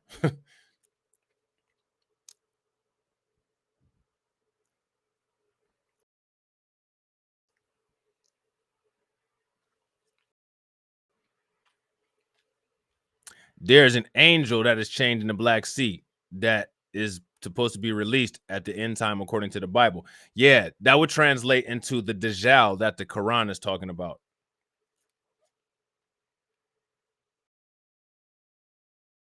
The Dajjal is a mix between that monster and the Antichrist, and it only has one eye. But my question is, where's the... Delmo got it. See, Delmo always knows. Celebrity, celestial. That's why you call them stars. You see, you're already part of a ritual and you don't even know that you're part of a ritual. Why do they call the choir the choir? And why do they build the churches where they're built at?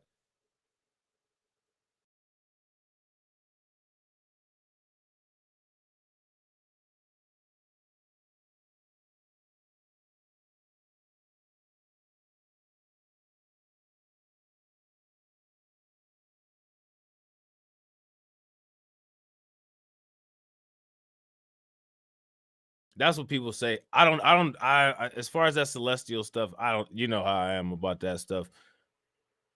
help me. I don't know. You know what I mean? It's all connected. It is all connected. So you're doing rituals every time you talk, every time you spell a word. The linguistics of the words that we talk, right? When you do a word, you spell it. You cast a spell. Every time you speak, you cast a spell, and it comes from your where. It comes from your core energy. That's why the choir is called the choir. And the part that makes the impression that you repeat is the chorus. What's up, bro? Who said I'm a liar? That's all I do. So, you know, when people say rituals, you got to ask yourself, okay, like we've been doing these rituals for a long time. What are they doing? What's the end result? You know what I mean? What's happening? Everybody's trying to dominate the world, except for the people that should be trying to dominate it, but that's neither here nor there. So let's check out this. Smith, we are bringing you some breaking news. The identities of all 8 victims killed at this weekend's Astroworld Festival at the Travis Scott Show Friday night, they have now been identified. Again, there are 8. The youngest victim is 14 years old. So I want to go through and share what we know about each one of these victims. So young, such young lives cut short. Over the coming days, we anticipate we will learn much more about each of them. But I'm going to start with 14-year-old John Hilgert. We don't have a photo of him at this time. He was a 9th grade student from Memorial High School, according to Spring Branch ISD. Today, the school put up green ribbons around campus. That was Hilgert's favorite color. Students were wearing green. The district is planning a special memorial for him last night. They held a memorial for him. We have a reporter at Memorial High School, and you'll hear much more about John, students who went to school with him, coming up on KHU 11 News at 4, 5, 6, and 10. Yay. Next, Brianna Rodriguez. She was 16 years old.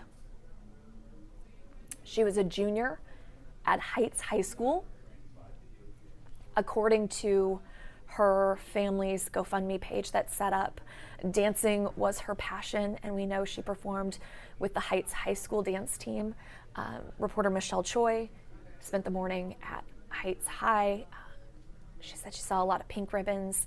She was talking to some students there. So again, we'll have much more coverage about Brianna Rodriguez later tonight. Jacob Juranek was at the festival with his best friend, who he'd known since elementary school. He is 20. Now, initially, he was reported to be 21, but we now know he was 20.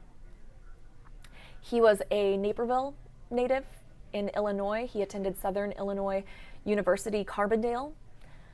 He was studying advertising and journalism. He designed posters and social media banners for athletics at SIU.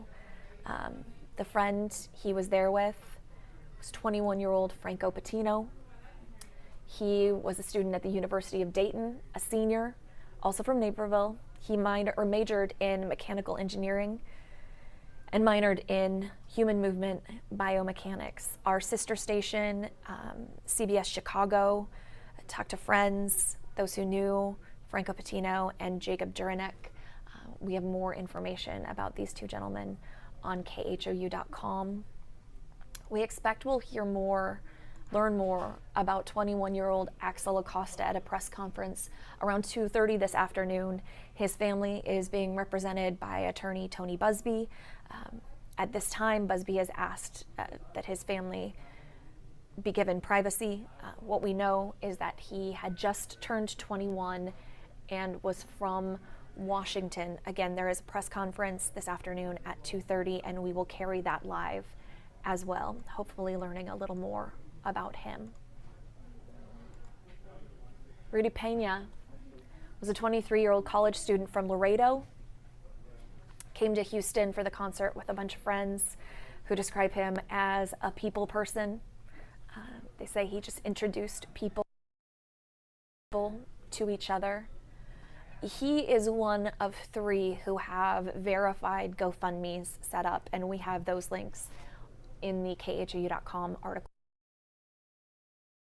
Wait, hold on. Ben Crump was on the scene here representing people at Astroworld? Really?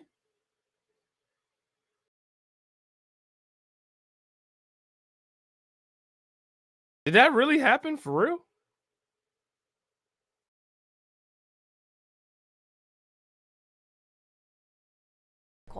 As well. Now, one of the names we just confirmed is Madison Dubisky. So we're in the process of learning more about her. What we do know is she attended Cy-Fair High School. She was a cheerleader there, and we're working to learn more details about who she was and her life from those who knew and loved her. And finally, Danish Beg is the oldest victim. He was 27. He would have turned 28 next week.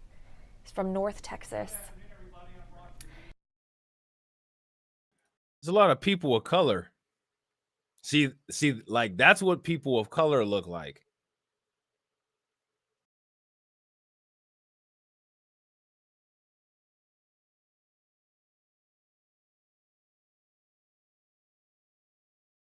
Crump ain't nothing but an ambulance chaser. That's hilarious.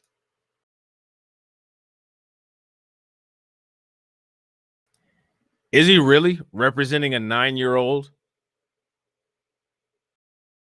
I didn't even know Crump was even involved.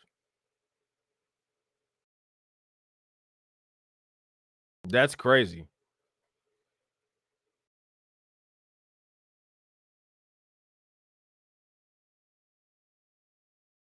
Wait, hold on. You put the link in the chat. It must be blocking out the links, Detourist, because I don't see it. Try to put it in there again.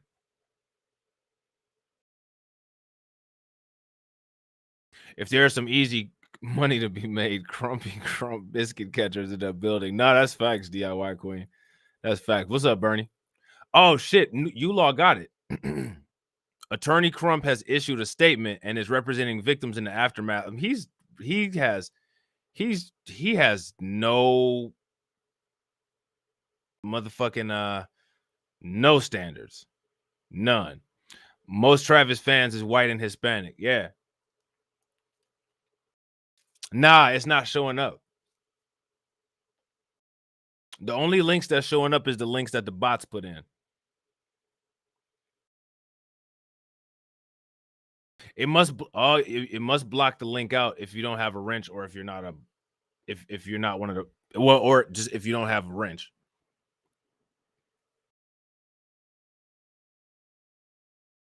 And I haven't updated my members with the wrenches yet, so my bad. Everybody know about opportunist Crump, except those who hired this fool, which is crazy because he's all over the place all the time. He's a boule attorney. Yeah, he is.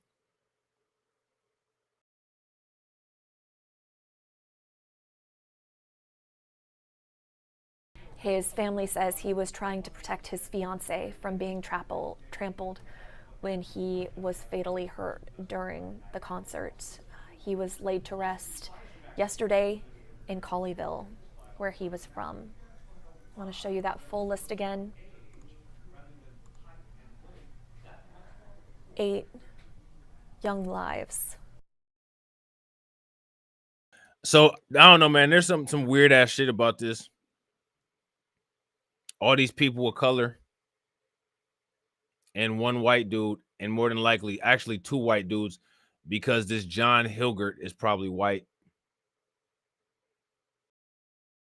Madison Dubsky is probably white too. She just uses some special lotions. Now, if those people were black, she wouldn't speak nice about them. No, she wouldn't at all.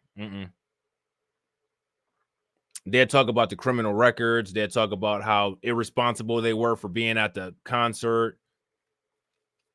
Most people are saying this is a ritual based off of Christian understanding and not a conscious one. If you study ancient history, then we can see from power comes black. Yeah, Floasis, you got it. Like, a lot of people are speaking from the broken buck perspective.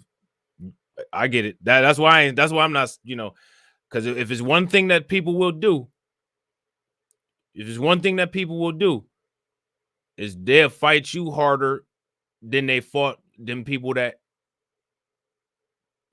hypnotized them with the religion that they allowed them to believe. So that's why I don't say too much. Yeah, okay, yeah, okay.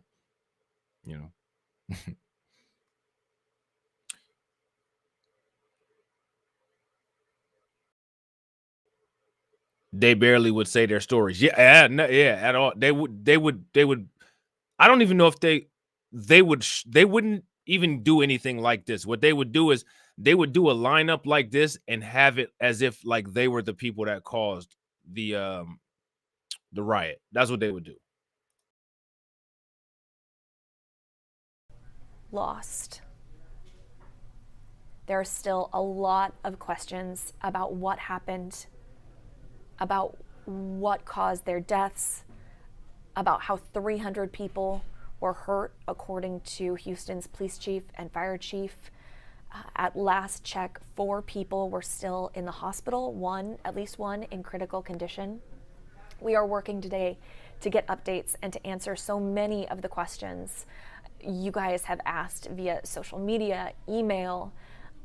We understand there's a lot of frustration and a lot of confusion. Throughout the day, I would just encourage you to check back on social media. And then, of course, we will have those updates at 4, 5, 6.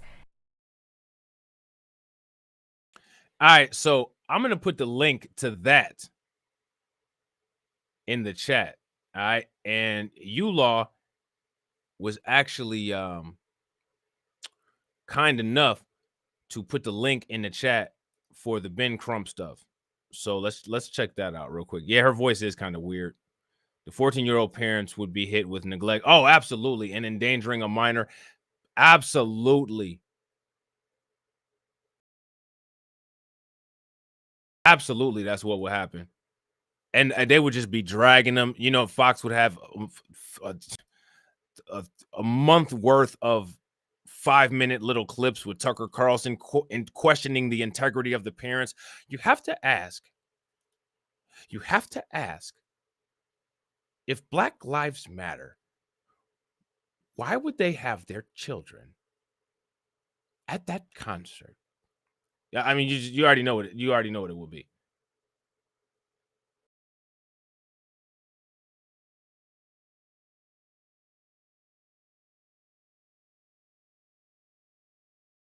Why they got minors at these festivals anyway? That's a good question. Even better question is why Kylie Jenner had her 3-year-old there. And what's interesting is that the media is so outraged about everything, but they're not asking about that. That's not somewhere where I would take my 3-year-old. I would never take I would never take my child, period, to a concert unless as an adult, me and my son were hanging out.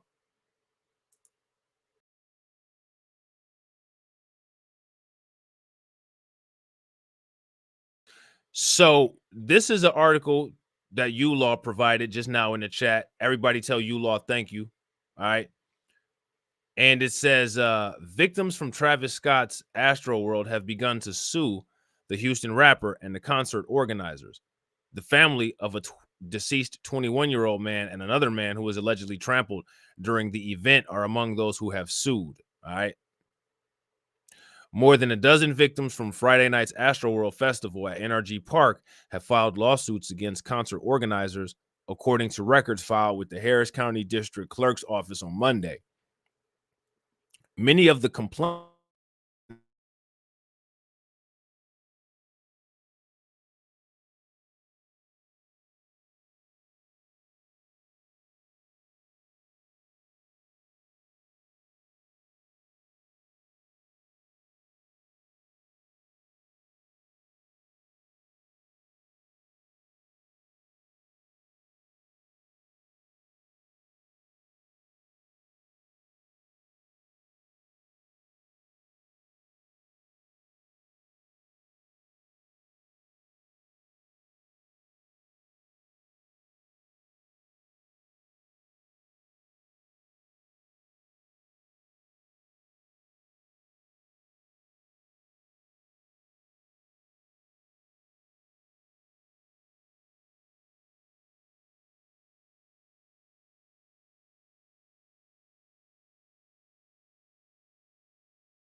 Yeah, this is irritating.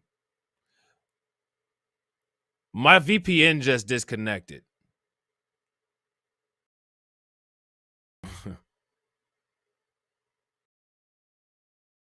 My VPN just disconnected. So my bad. I don't know what the fuck that was. Sorry about that, y'all.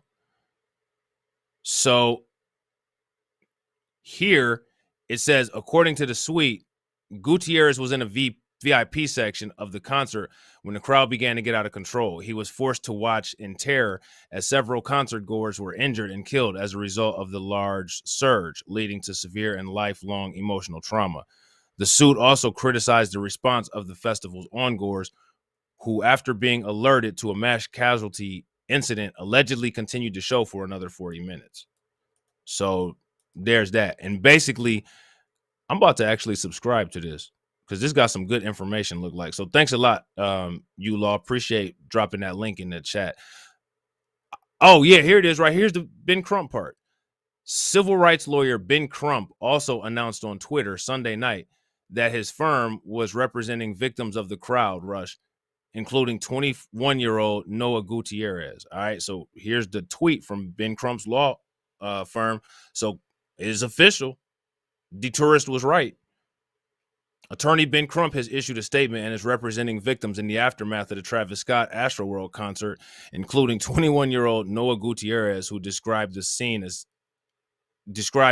chaos and desperation. So I think this must have, the picture on here must have disappeared when I lost my VPN. Hold on real quick. No, where is it? Hold on real quick. Ah, here it is. Okay, here it is. So here go the official letter from Ben Crump on the tweet. Man, that's crazy. He already got ears and eyes down there and knows that. That's insane. All right, y'all. So that's it. I'm gonna give me like about 5 to 10 minutes to get the links updated on the description box. If y'all haven't smashed the like, I really appreciate you guys sticking around. Y'all stuck around for a long time. I'm glad y'all enjoyed the stream. Make sure y'all smash the like button, share the video out. I really appreciate it. And check the community post because I got some other stuff scheduled. Me and TD got a stream scheduled Thursday and Friday. So make sure y'all are there for that. Y'all know the times, 2 o'clock. All right. Okay, the tourist, I'll check it out. Appreciate it. And I will catch you all on the next video. All right. Peace.